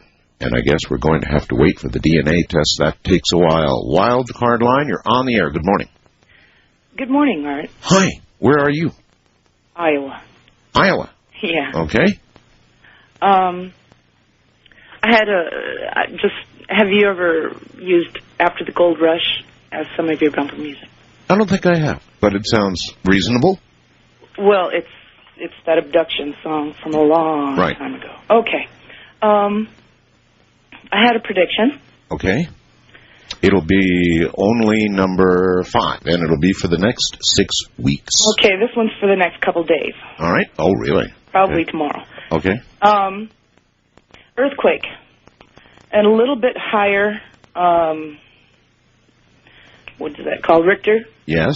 Than it was, a week ago? Where? This is, I'm not quite sure, but I think it's around the same area because I only really get predictions for the United States. But somewhere here in the U.S.? Yeah, in the U.S. And was that fault running east to west last time that kind of shook? Was that a fault running east to west? What earthquake are you referring to? The last one last week, Southern California, 5-point-something. Oh, I don't know. I forget which. I don't know that I even knew which fault line it was. So Okay. Well, I believe this one's going to be north to south, and it's going to be a little higher than that. Uh-huh. Yeah. All right. So a prediction perhaps for as early as tomorrow, but very quickly for a California earthquake, or a earthquake.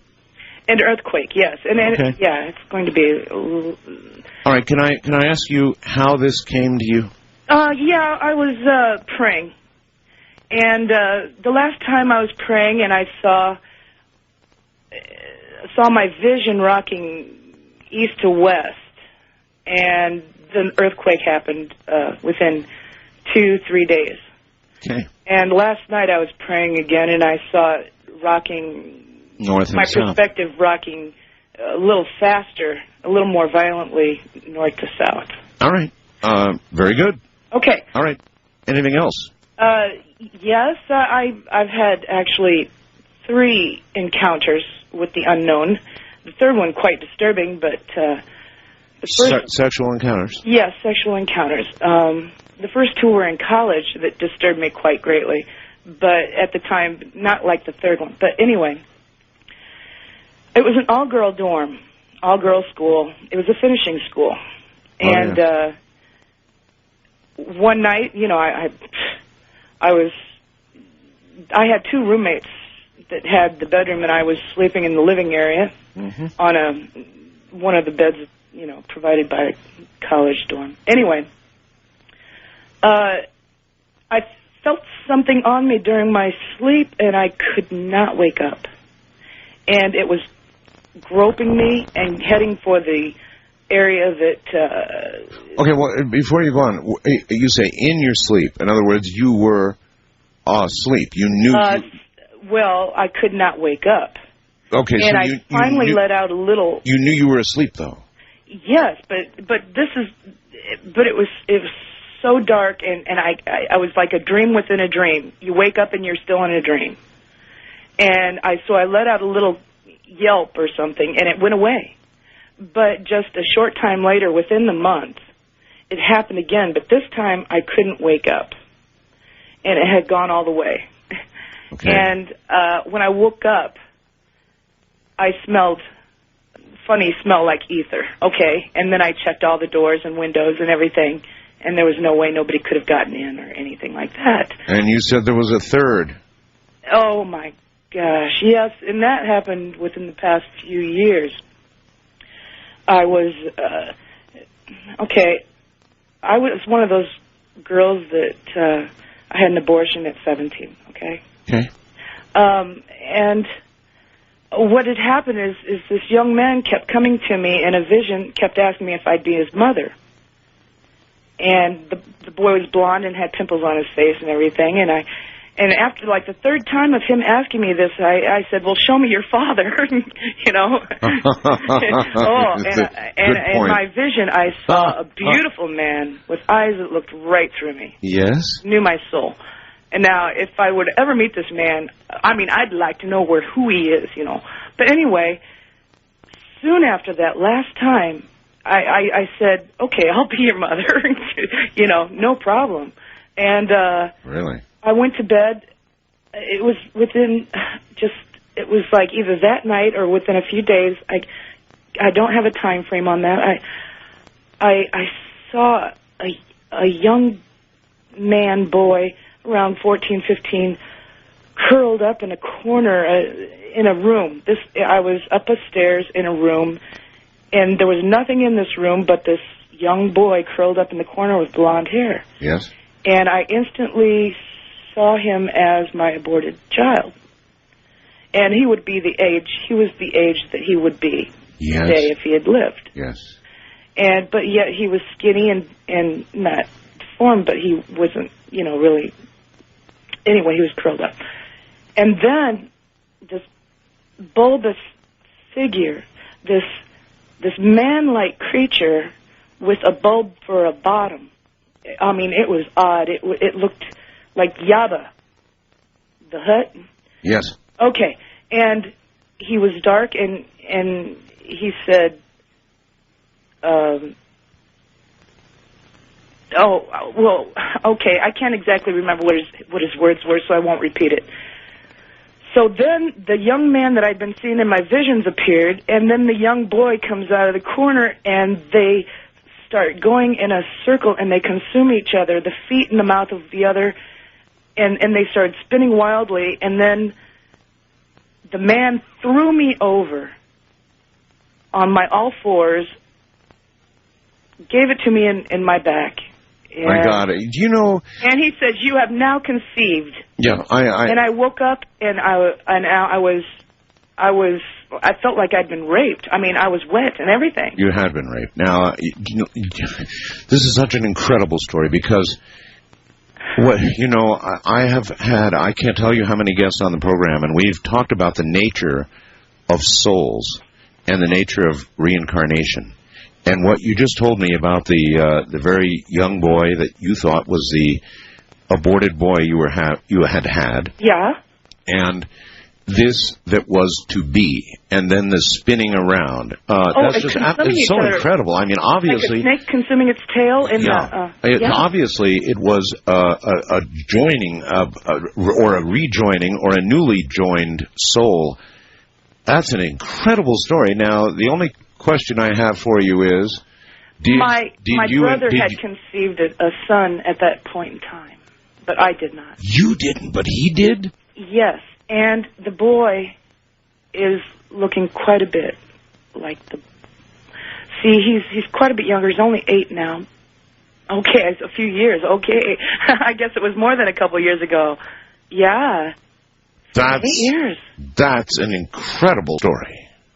That's an incredible story. And his mother and father, they're both on suicide missions, if you ask me. I appreciate your call. Thank you so much. Mm-hmm. Right, good night. That's really incredible, and I knew that was the kind of thing that we were going to elicit if we dared move this way. Now, God, that's incredible. Again, I say to you, we've had so many people on this program talk about reincarnation, the nature of souls. Frequently, one big question has always been about aborted children. When the soul is inculcated into the child. The most recent opinion was first trimester, but who really knows, right? And then, of course, reincarnation. And the story she just told about the mixing and the whirling of these two is, in my opinion, absolutely astounding. I really appreciate that story. Off into a different area, as usual. I'm Art Bell, and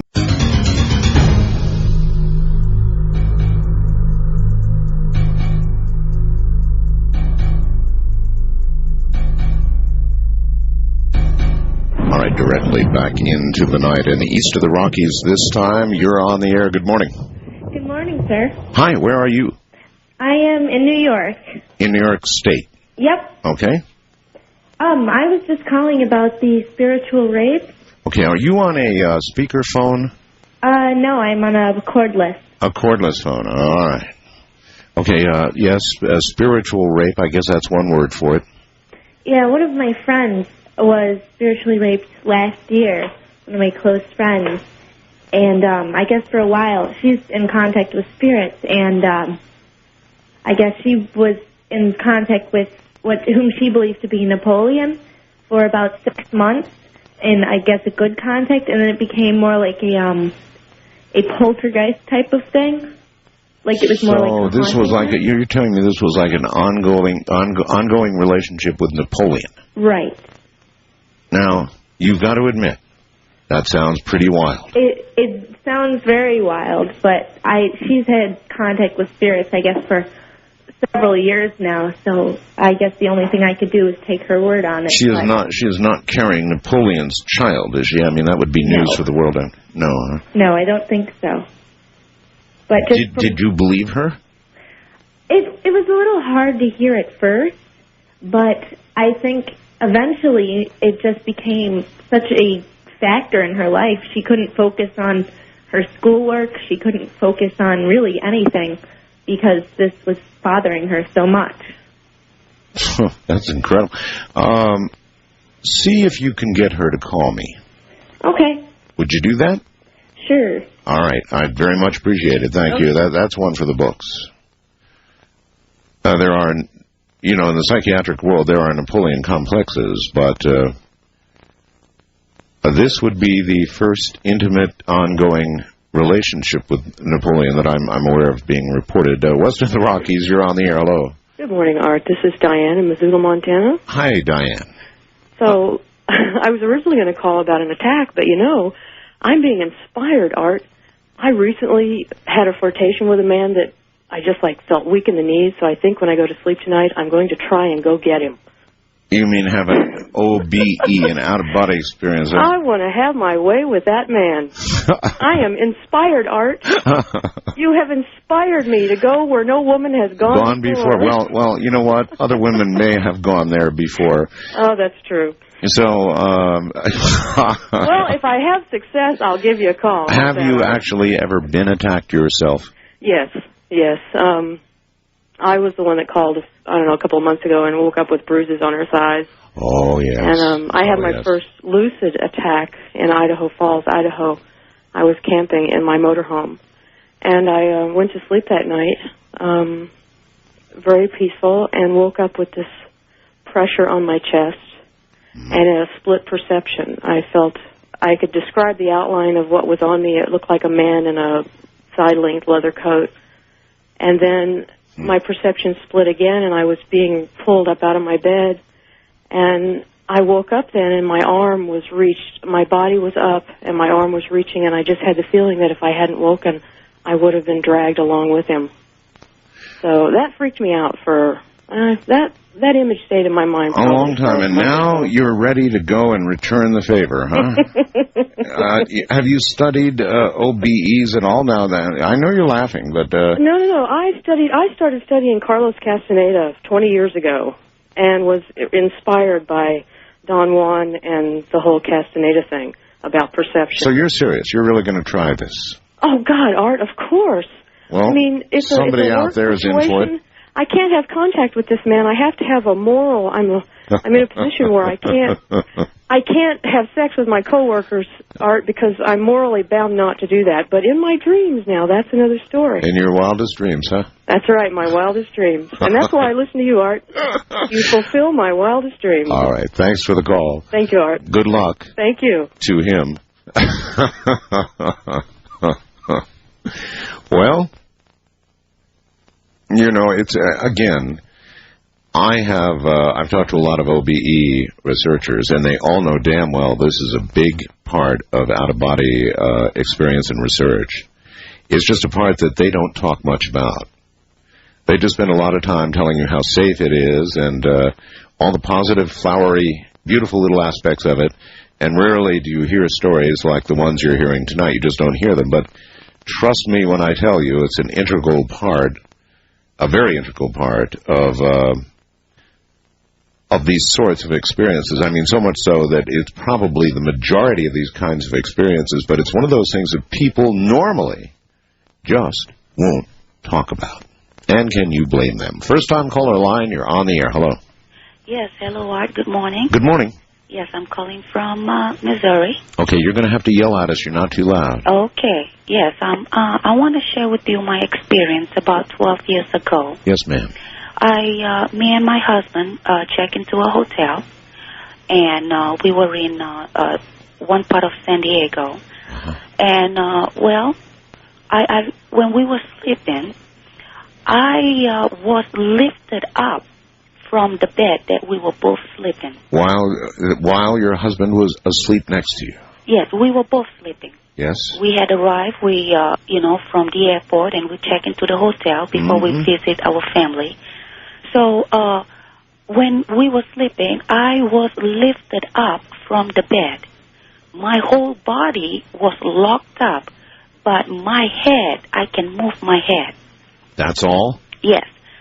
And when I was experiencing this, what happened was I was completely awakened by this lifting thing. You know, I couldn't describe it, but just being lifted, it's like not like by a hand, not like by any kind of force. If I want to say it's like a wind, it's some kind of a wind, if it is. Well, when it goes like very slow, and I was going up, up, up, and I have my cover on top of me. It was on top of both of us. Yes. Well, when I look at him and he's sleeping and he's facing the other way, and the blanket is, coming off of his body and was going up with me. I was looking at him and I'm looking at above me, and I'm coming closer and closer and closer to the ceiling. I couldn't say anything. I couldn't move my body, and I don't understand what was going on. And all this time I was looking at him and I was looking up at the ceiling. I was looking at him, I was looking up at the ceiling. And, this blanket completely come off of him, and when I look up, and I knew I was going to hit the ceiling, okay? Yeah. Because it was just lifting me all the way up, and the next thing I knew, I was back on the bed. And, when I turn around, I wake him up. He was deeply asleep. And in other words, you went up all the way, virtually all the way to the ceiling. So far, it pulled the covers off him. Off him, yes. Huh. Yes, it did. So, the last time when I look at the ceiling, I got so scared because I knew I'm going to crash into it, right? Yes. And I look at him, and the next thing I knew... Boom, you're back. I was back on the bed. All right, well, let me tell you what that sounds like. That sounds like an OBE. That sounds like an out-of-body experience. Now, the only thing I would have difficulty explaining would be the blanket coming with you. Normally, in an OBE, your essence, your soul, your consciousness moves out of your body. and you are able to, for example, see your body, but normally there wouldn't be a physical thing like a blanket being pulled with you, so I'm afraid I don't know exactly what class to put that in. It's not exactly an OBE, because it has physical characteristics that, to the best of my knowledge, usually don't accompany an OBE. Very interesting. Wildcard line, you're on the air. Hello. Is that me? That would be you, yes. Oh, okay. Hi. Hi, yes. Good morning, everybody. Hi. Okay, this happened in Sedona, Arizona. An interesting, very interesting place, dear to my heart. Okay, a friend and I were walking towards the creek, and we were just in a real mellow state of mood, and walked up, and about waist high below us, because we were kind of up on a ridge, we looked down and we saw something that neither of us could focus on because the brain would not compute what we were seeing. It wasn't like looking at a glass or a, something that you're... Yeah, it is very interesting. If your eyes see something that your brain doesn't recognize at all, that it has no reference for, it's like your brain can't assimilate it. It doesn't put a name to it. Right on. Yeah. It's almost like looking, like how a bird will look at you or something and they kind of tilt their head back and forth and the eyes wide. Yeah, that's right. Well, that's exactly what we did. And we were both looking, and all of a sudden, I realized when it came into focus that it was a very small, thin being that had on a black cloak. But I'll tell you what, Art, one of the most interesting things about that cloak, and of all the experience, this whole experience, that cloak blew my mind because it was the color of the deepest, darkest black that you could imagine, but it had flecks. Now, this was in the autumn, and if you've ever seen Oak Creek Canyon in the autumn, it's just awesome. It's beautiful. Was this a human creature, or how much detail could you see of the being? Okay, Art, we were standing probably about 3 feet from this being. Oh. I prefer not to say creature or monster, but I feel like this is the first time I've put this story out. Actually, the person that was with me, I forced him not to tell anybody about it. So he saw it too? Oh, absolutely. All right. So what happened was that please, describe as best you can for us what you saw. Okay, the cloak had every color of the leaves that surrounded it in the most brilliant gold colors. The black was not a black, which is like of the color strobe. It was an infinite color of black, by the way. All right, you're really focused on this robe or cloak, but okay, what about... he was about, I would say it was male. Okay, starting from the top of the head, interestingly, the hair wasn't like human hair that comes straight down. Right. It was red. It was almost like a Bozo the Clown colored red, but a deeper, more natural color. Okay. And it stuck straight out, kind of like... like it got an electric shock. Like an electric shock. I never thought of it that way. You betcha. Okay. That's it. All right. And straight out, all around the top of his head, and then you come down to the face, and the face is kind of a grayish-looking, bluish animal features. It kind of had somewhere between a pig snout and a wolf face. Oh, my. And almost a human-looking mouth underneath that. And the eyes were very close set. And its hand was very interesting also. Not only the cloak caught my eye, and, of course, like I said, not being able to focus on that, like you said, the brain just wasn't computing, so my eyes were wide. Boy, if you were to stop me now and say, what does that sound like? It sounds a little like some sort of vampire. Oh, I just couldn't even go there. I'll tell you, this is going to blow your mind, the bottom line of the story. Let me finish with the hand, and then we'll go to the end. Fire away. The hand is kind of a grayish, greenish-looking color there again. Yuck. Has only 3 fingers. Oh, bro. Clawed fingers, very thick fingers. I'll never forget the picture in my mind. I see it now. Wait a minute. Clawed. Delineate between fingers like our human fingers. Okay, it was just like human fingers that have really bad arthritis. All right. And really thick. All right. And then he was swirling. He was bent down, swirling in a clockwise position in the water. And when he looked up at me, you could see the mouth open. He went like that and looked up with big eyes. And at that moment, my heart just went boom. And I grabbed my friend, we turned around, and I said, keep walking. And we turned around and kept walking. All of a sudden, he goes, what did you just see? What did you just see? And I stopped. I turned to him, and I said, what did you just see? And we both described the same thing. I said, I am going back. This is an opportunity that I'm sorry I can't pass on. And he was grabbing me, this saying, is just the way it happens in every horror movie ever made. The girl always goes back. All right. So I go back and fully expecting that this being was going to be gone for the hills. Yeah, oh yeah. We come down. I said, okay, I'm not going to be up above. I don't want to be like a one-upmanship, me up here, you down there. So I noisily came around like I was stomping for a snake, came down and was on the level, walked down the side of the red rocks there, came around, and I was facing nothing more than this most beautiful woman sitting in the lotus position. And she was, again, had all the colors that surrounded the creek at that time. We walked up, and the guy started rattling. He was nervous, of course. And he said, we just wanted to talk with you, you know. And I just looked at him and gave like this shh. And she welcomed us to sit down in the most peaceful, angelic, most beautiful, serene voice. So we sat down cross-legged in front of her, just as if you were sitting two feet away. Yes. She was beautiful.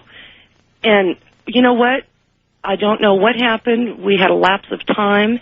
We had no idea. Once we got up, we both stood up simultaneously, said thank you, and we turned around and walked away. And I said, what did she say to us? And he said, I don't have a clue. Well, you had an experience, didn't you? And it may take hypnotic regression to find out what happened. But boy, oh boy, after what you've told me, I think I'd want to know. Well, you know, I ran into an Indian gal not too long after that, and she had said that, and she was from that area, and their Indian cultures have been there for thousands of years. And she was like the only person that I did tell, because I said, can you tell me what this might have been that I had seen? She was a maid at one of the resorts up there. Yes. And never saw her before, never saw her after. And she said, well, what you've described, you know, they talk about in the kivas and stuff, and generally the only people that see those are the shamans, and they haven't seen them for generations and for thousands of years. They have not been around, but they call them the keepers of it. They're like a guard that stands guard between dimensional levels. Don't exactly recall. Yeah, the way it's going right now with dimensions, we need guards because all hell. Yes, sir. All hell's breaking loose. All right, I really appreciate that. Some story. Thank you. You bet. Take care. Oh my. The only thing I would have to say to this, and I understand that I'm always over on the perhaps darker side of this in a lot of researchers, but it seems to me that in a lot of cases of abduction, of examination, and all kinds of things that go on with human beings and whatever these entities are, people describe this wonderful feeling of pure love and all the rest of it. Well, haven't you all considered that might be like a narcotic? That you're being presented or imprinted with a mental image of something that's all warm and lovey and fuzzy, and maybe it is and maybe it isn't. But that certainly would be the best way to keep you under control, wouldn't it? Now, she said she didn't remember a thing and there was a lot of missing time. My advice would be go and get regressed and find out what happened to you if you really want to know.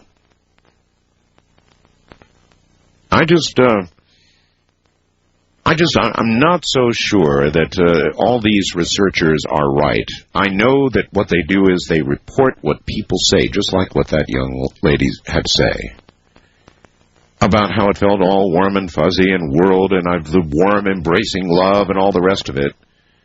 But how do you know, especially after seeing The Matrix, that that's really what happened to you? It might be a kind of like a higher class a narcotic for your brain, something that is presented to you to mask the real horror that's going on. And I'm not saying that's what's happening. Maybe it is everything it seems to be all warmness and fuzzy love. But I simply am not convinced. And most researchers simply won't talk about it. I mean, they just flat won't talk about it, and that has always made me wonder. It really has always made me wonder and think that, well, maybe they're just all wrong. Anyway, shall we break? We have an hour yet to go. This one, everybody. It just came in. Email just came in. Art, I used to drink every morning. Make that every evening. Art, I used to drink every evening until I was sleepy. One night, I remember going to bed and having terrible dreams of monsters and everything. When I woke, I was on the floor and I was in pain. I got up knowing I had a bladder infection because of the discomfort, and looked in the mirror and found I had a black eye and marks of a beating on my cheek below. I went to the bathroom and knew I had been assaulted sexually, and very roughly at that. There was no one in the house except my daughter and I. I checked on her, and she was safely asleep. I checked on the house. It was secure. For several days, I had glimpses of demons. The next day I went to the doctor, and he verified the bladder infection. He asked me about sexual activity, and I explained I was celibate. He didn't press me for any more information, but both of us were uncomfortable at this point. I quit drinking. This was a demon attack, and I believe too much booze opened me to this attack. It was a very strong message.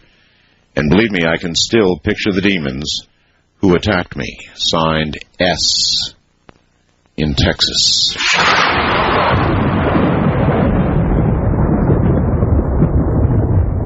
Now, we take you back to the past on Art Bell Somewhere in Time.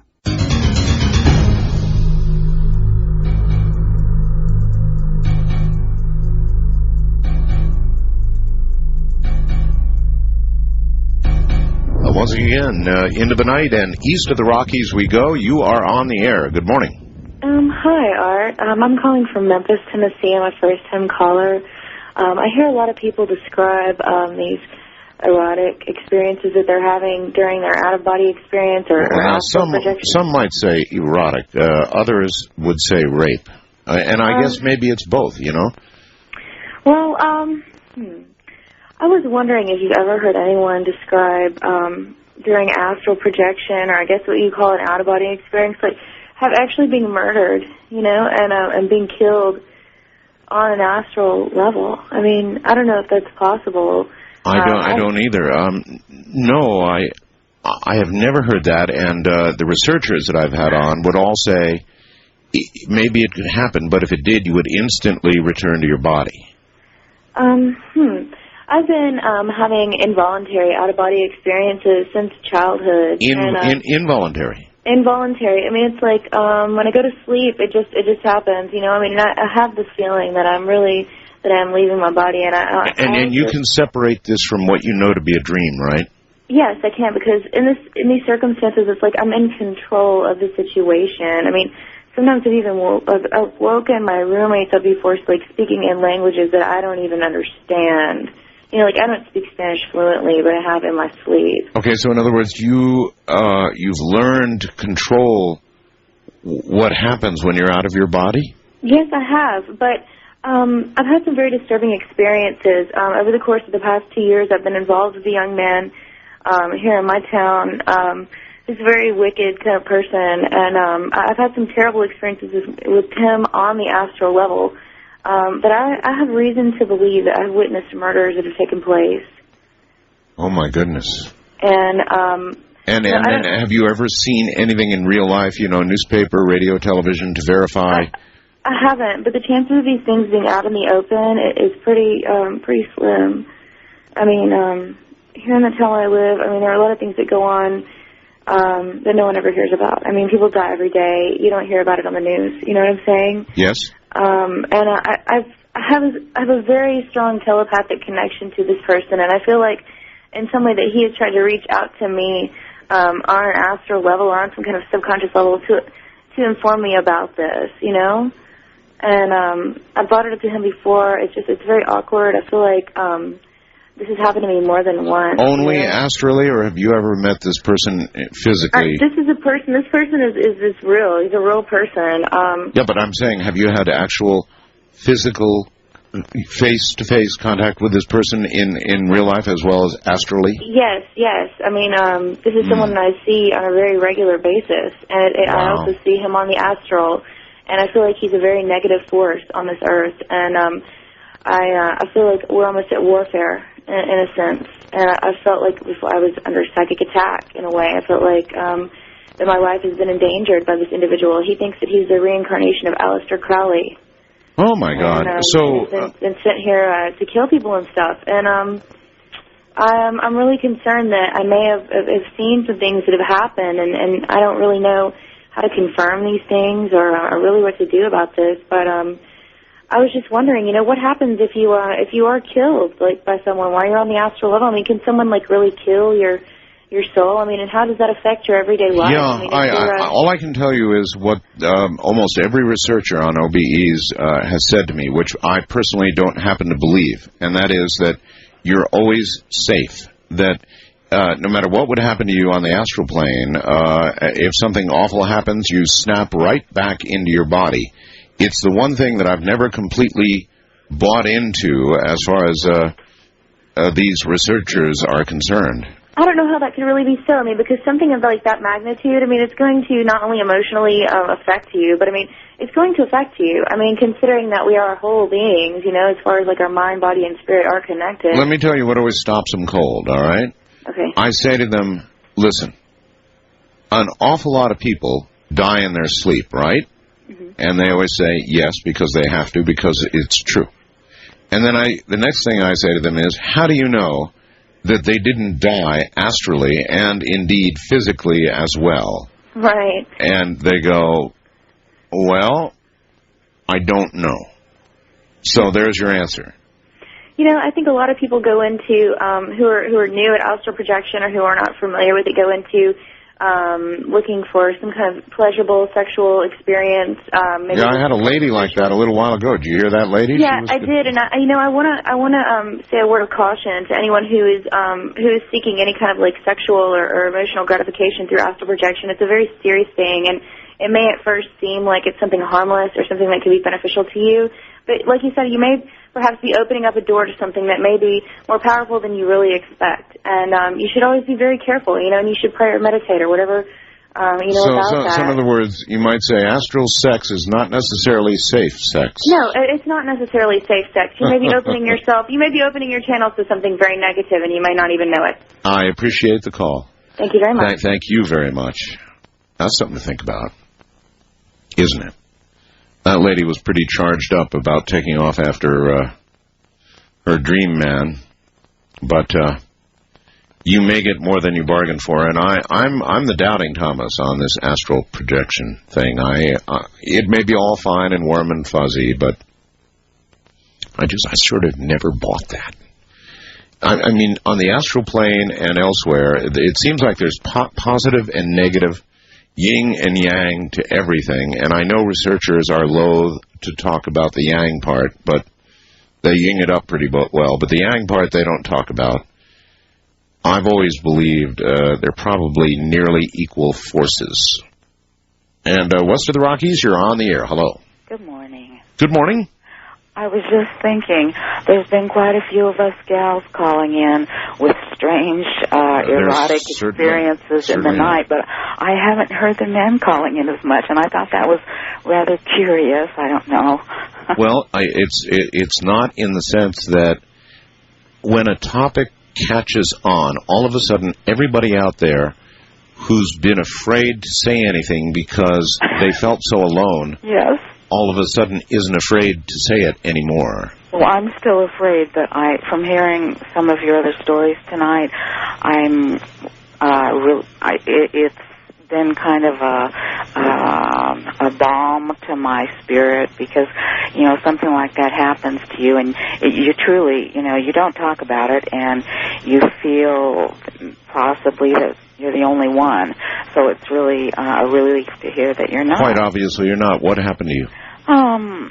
vacation cabin in the hills and the hollers, way back in the holler is where my cabin was. Right. And there's certain parts of the United States that the CB radio is used more or less like the old-time party lines. Neighbors keep in touch, and so I couldn't sleep. It was evening, late at night, and so I thought, well, I'll turn the radio on. And I didn't have a phone at the time. Friends had come over and hooked up a decent base unit so that I could, call out and say, hey, could I get a ride to the store, whatever. So I got on the radio, and I was just kind of surfing through channels, and I was having a conversation with some people, and all of a sudden a different voice came in, and it was very low, very masculine.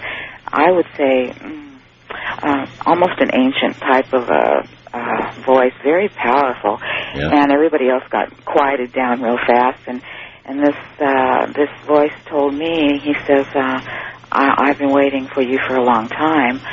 And I just thought, well, it's just somebody else that can't sleep, And so I says, well, I talked to him, a few minutes, and then he says, switch channels to, he says, this channel's too crowded, switch to, I don't know, whatever channel it was. And right. So I did, and he was there, and he says, well, before I talk to you anymore, you have to do something for me. And I said, well, what? And he says, well, close your eyes.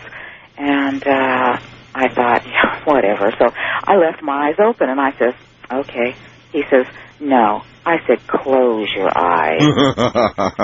And that did kind of scare me, but I thought, whoa. So I thought, well, yeah, I closed my eyes. And then he said, basically he mesmerized me, sort of a hypnotic thing, I think. I've seen hypnotism done at county fairs, and also years and years ago, Pat Collins in a nightclub show. I saw her. So I've seen, that sort of thing. But at the time, that was the farthest thing from my mind. I was safe. I was in my own living room, and I was just talking on the radio. Well, he says, you're in a boat, a small boat, and you're rocking, and you're going slowly down the stream. And he's going like it. And all of a sudden, my eyes flew open, and I said, that's the same words my granny used to say to me when she wanted me to take a nap. And he says, that's right. And see, I didn't grow up in this area. I have ties back there, but I grew up on the West Coast. And so by then, it was like too late. And I realized that somehow the radio had opened up some sort of pathway. The next thing I knew, I had this creature in my living room over me, just sort of like over me and looking in my eyes. And I guess you didn't have a heart attack, huh? Well, it came. I tell you what, Art, it left a lasting impression. I pretty much lost my mind for about 3 days after that. You were assaulted? I was raped, but as I said, I was also mesmerized, so that I was raped, but this creature had the ability to be inside my mind and make himself extremely desirable to me. You see, as I've listened tonight to these various stories, I'm beginning to see a connection, I think, between out-of-body or astral travel and the kind of situation you're talking about and so many others have tonight. And I know it's going to be a challenge for OBE investigators to really start talking about this, but I think it's time that they did. Well, it's certainly not something like I was seeking. I wasn't looking on this radio. I was just, like I say, people just pass the time of day or night, on the dang thing, and I wasn't at all afraid. Well, the next thing that happens is hours later, this basically, Art, I have to say, this is a werewolf. He called himself Wolfman. Yeah. Really? Did you hear the story earlier today about London? I did. It blew my mind. I heard it, earlier on the radio. Yeah, I'm getting a lot of people on computer that are saying werewolf. Really? Well, who knows? Maybe. Oh my though. God! I didn't think of that. I was thinking. Well, maybe it'll alien. come back, maybe it's going to come back to cow's blood. Who the hell knows? But this was a man stabbed to death, and he was in his own pool of blood, which was non-human. I have goosebumps all over me, Art. I hadn't thought of that as it pertained to what happened to me. I was thinking, oh, this was an alien. But you know what? There is that possibility.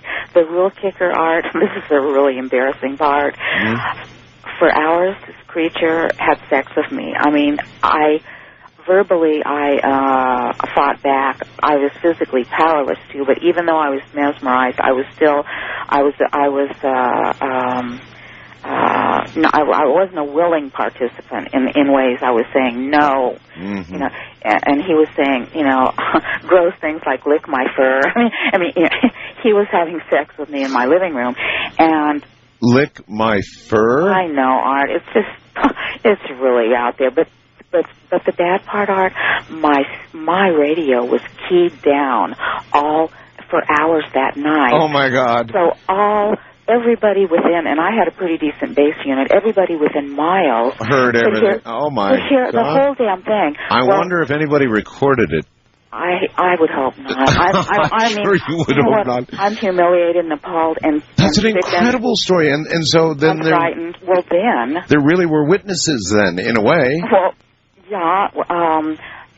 At one point, finally, when I came back to myself, I had thrown my arm over and knocked the radio, the base unit, and he disappeared. But the radio was still on. And of course, as soon as I could move and come to my senses, I took my finger off the key, and the next thing I heard were these two other folks, and first it was real quiet, and it was a woman, an elderly woman. It sounded like she couldn't sleep either, and she says, well, I never. And then there was this older gent, and he says, I've been listening to this here radio for 40 years, and I ain't never heard nothing like that. Oh.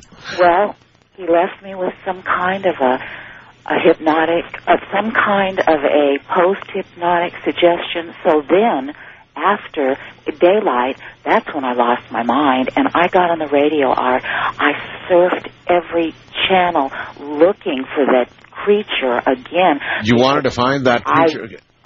He had done something to my brain. I wanted to be with him again. All right. Listen, 3 days. I've got to break it off. We're at the bottom of the hour. That's some incredible story, though. Yeah, I finally located somebody that knew something about him, a witch. I told her I wanted to find him. She said, why? I said, he has something of mine. She says, why? She said, what? I said, my free will. I want it back. I got you. I've got to go. We've got to break right here.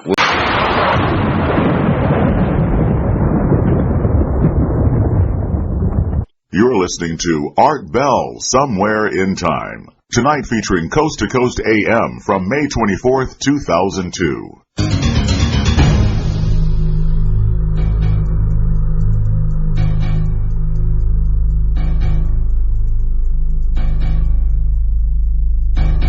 And back into the nighttime we go to the first-time caller line. You're on the air. Good morning. Good morning, Art. Hi, how are you? Fine, how are you? Oh. I've been listening to you for years, and this is the first time I tried to call, and I got right in. I can't believe it. Well, that's why we have the first-time caller line. Well, it's so, when I hear you do these Friday programs and hear these experiences that so many people relate, and I've had so many of them all of my life. Yeah. And oh yes, ever since I was very young, very tiny, out of body, leaving my body, astral projection, all that stuff. But recently, this phenomenon that seems to be happening, and mostly it seems to women, with this rape or all of this stuff. Well, it has happened to me too, except that I have been able to command the spirit, or whatever you want to call it, to leave. Oh? Yes, I have. And how long did it take you to figure out you could do that? Well, I have had to learn over the course of many years to ground myself and that I am a being who needs protection, because I say I have come to the earth that way, very open, and I have been having just outrageous experiences since I was a very little girl, and my family recognized that. As a matter of fact, when I was a toddler, I used to hear my mother and my aunt, there were two sisters, talking about me, and they're recognizing all of this stuff about me ever since I was an infant.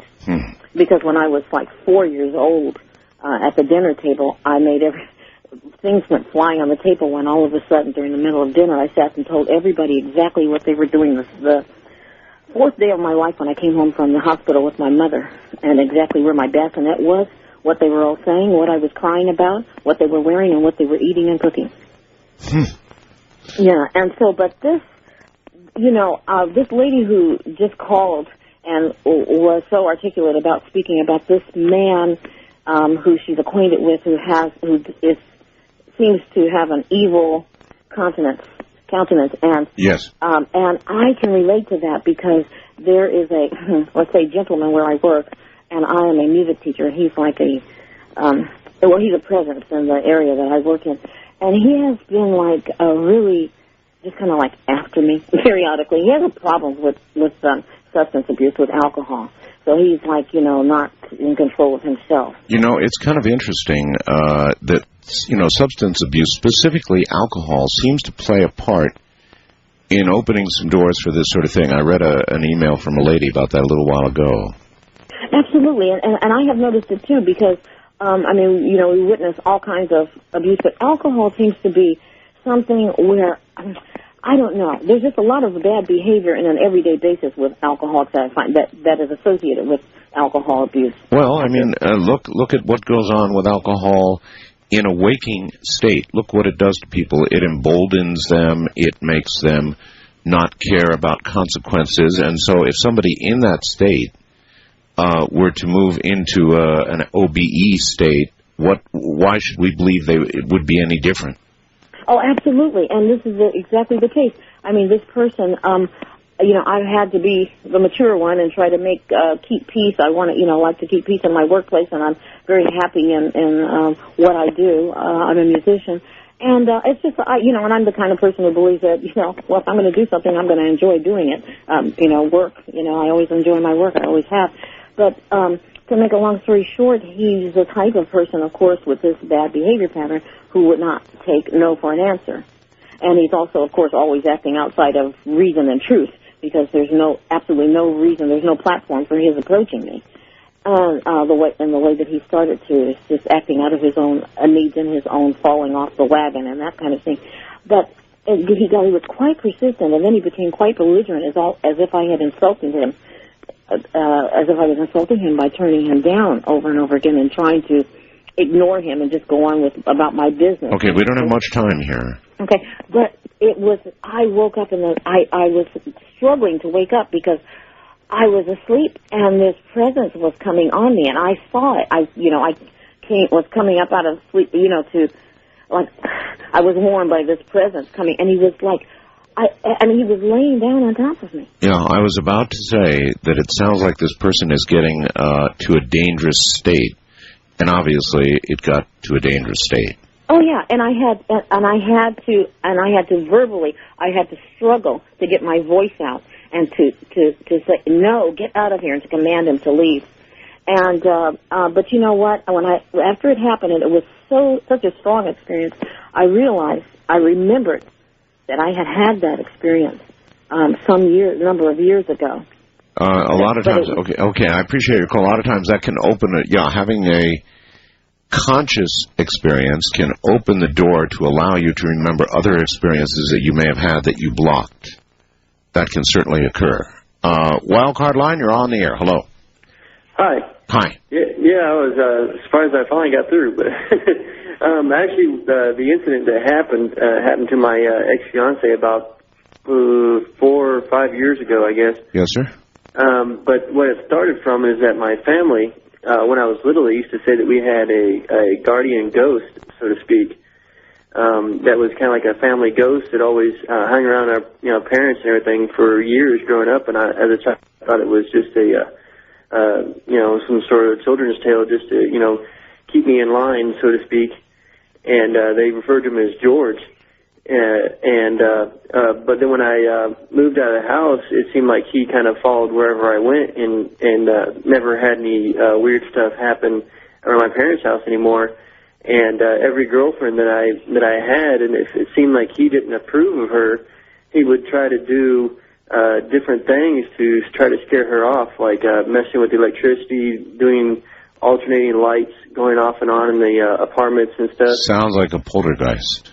Yeah, but he would never do anything to me. I mean, he tried to push me out of the shower one time, but that was the only thing, physical or violent that he did towards me.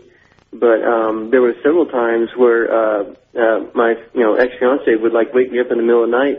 I hear her just whispering pretty much and saying that she couldn't move and felt like somebody was pinning her down, and she was pinned and she had told me on several other different occasions that whenever I wasn't there, that would happen on a routine basis, and it just eventually freaked her out to the point where she ended up breaking up with me, and and I haven't heard from her since, but it was pretty odd. But then probably about just a few months after that, then the encounters, I guess to say, with George stopped altogether after that too. How did you handle all of that information?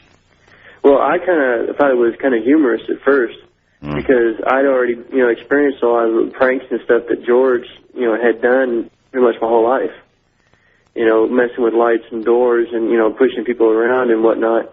But the pinning people down, I was kind of standoffish about it. Yeah, that moves off into kind of a different category, huh?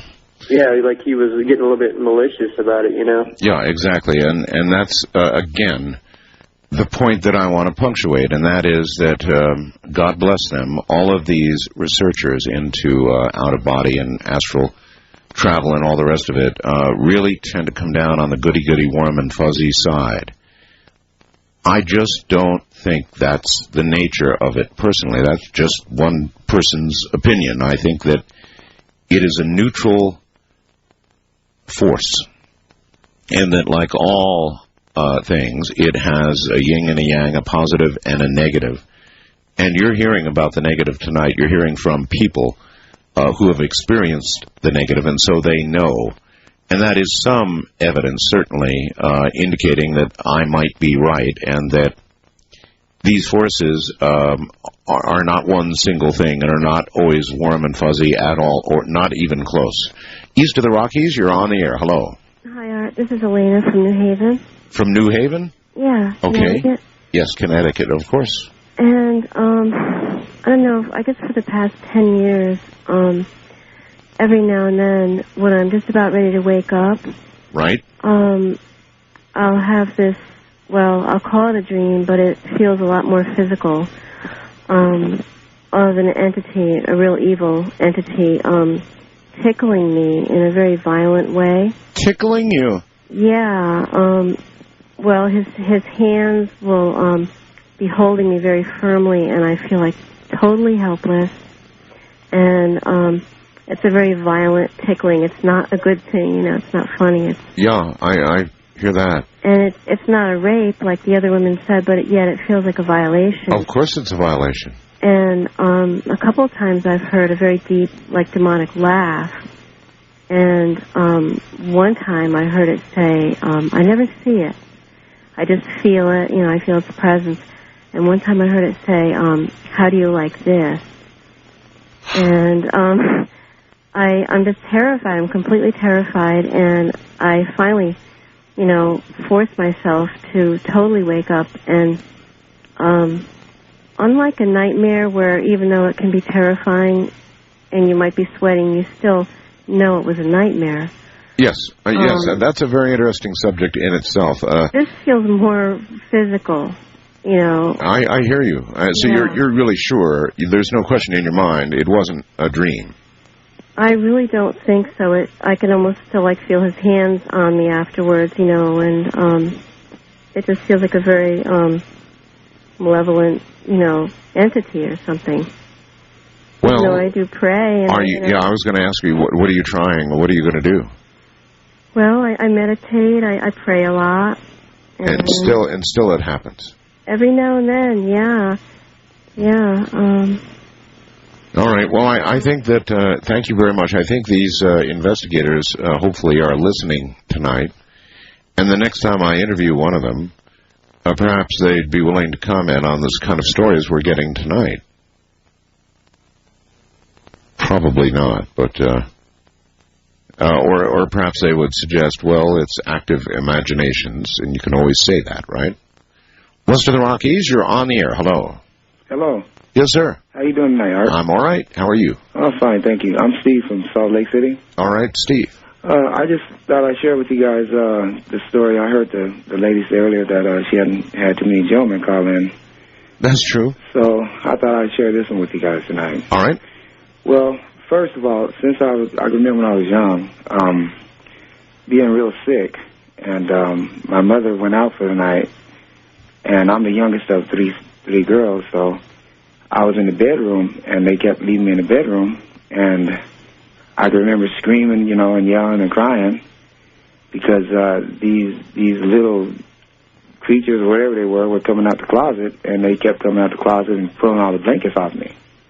Oh, really? Oh, yeah, and my sisters, they come in there, and they'd be ticked off at me because, they quit kicking the covers off the bed, you're going to get in trouble, I'm going to call Mom, and, and I'm like, I can really remember those, about three of them just coming out the closet and doing that, and I remember being real scared of that. It's extremely important not to leave closets open when you go to bed. Yeah, and since then, I asked my mom what they were, and she said, that the witch would be riding me because I'd get this feeling that, of not being able to breathe, and my eyes would be open. I didn't see anything, but I couldn't breathe, and I couldn't move, and I'd be struggling. It felt like if I didn't twitch a finger or a toe or something that, it'd be over with, so. And that still happens to me, even now today, every once in a while when I go to sleep, that happens. And one particular time when I was asleep, I remember that happened to me, and I woke up, and I actually had scratches on my chest when I woke up. And, I was like, wow, I know where did these come from? But, like I said, I've never seen anything, but I've certainly, been handled physically by them several times. And well, sir, there are things in this world, thank you, that we see, we don't see, is what I meant to say, but nevertheless are certainly there.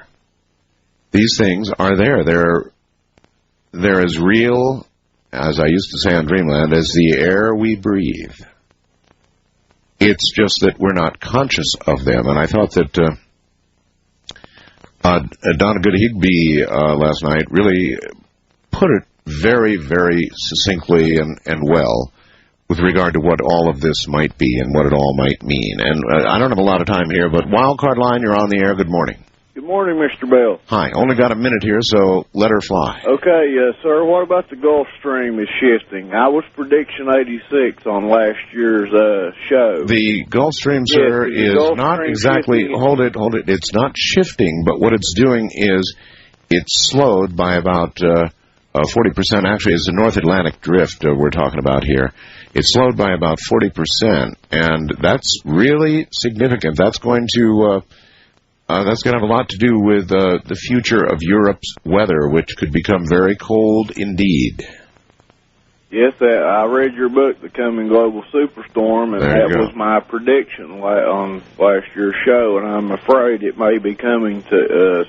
I'm afraid my prediction may be, if not this year, maybe next. I'm afraid your prediction, indeed, may be right on the money, and now you can look forward to... a made-for-television movie and a major motion picture that's going to be done, based in part on the Global Superstorm by Roland Emmerich, who did Independence Day. I'm looking forward to that very much, sir. Have a good weekend. You have a good weekend, too, and tell everybody out there good night. Thank you. Good night. That's the way to do it. All right. Here's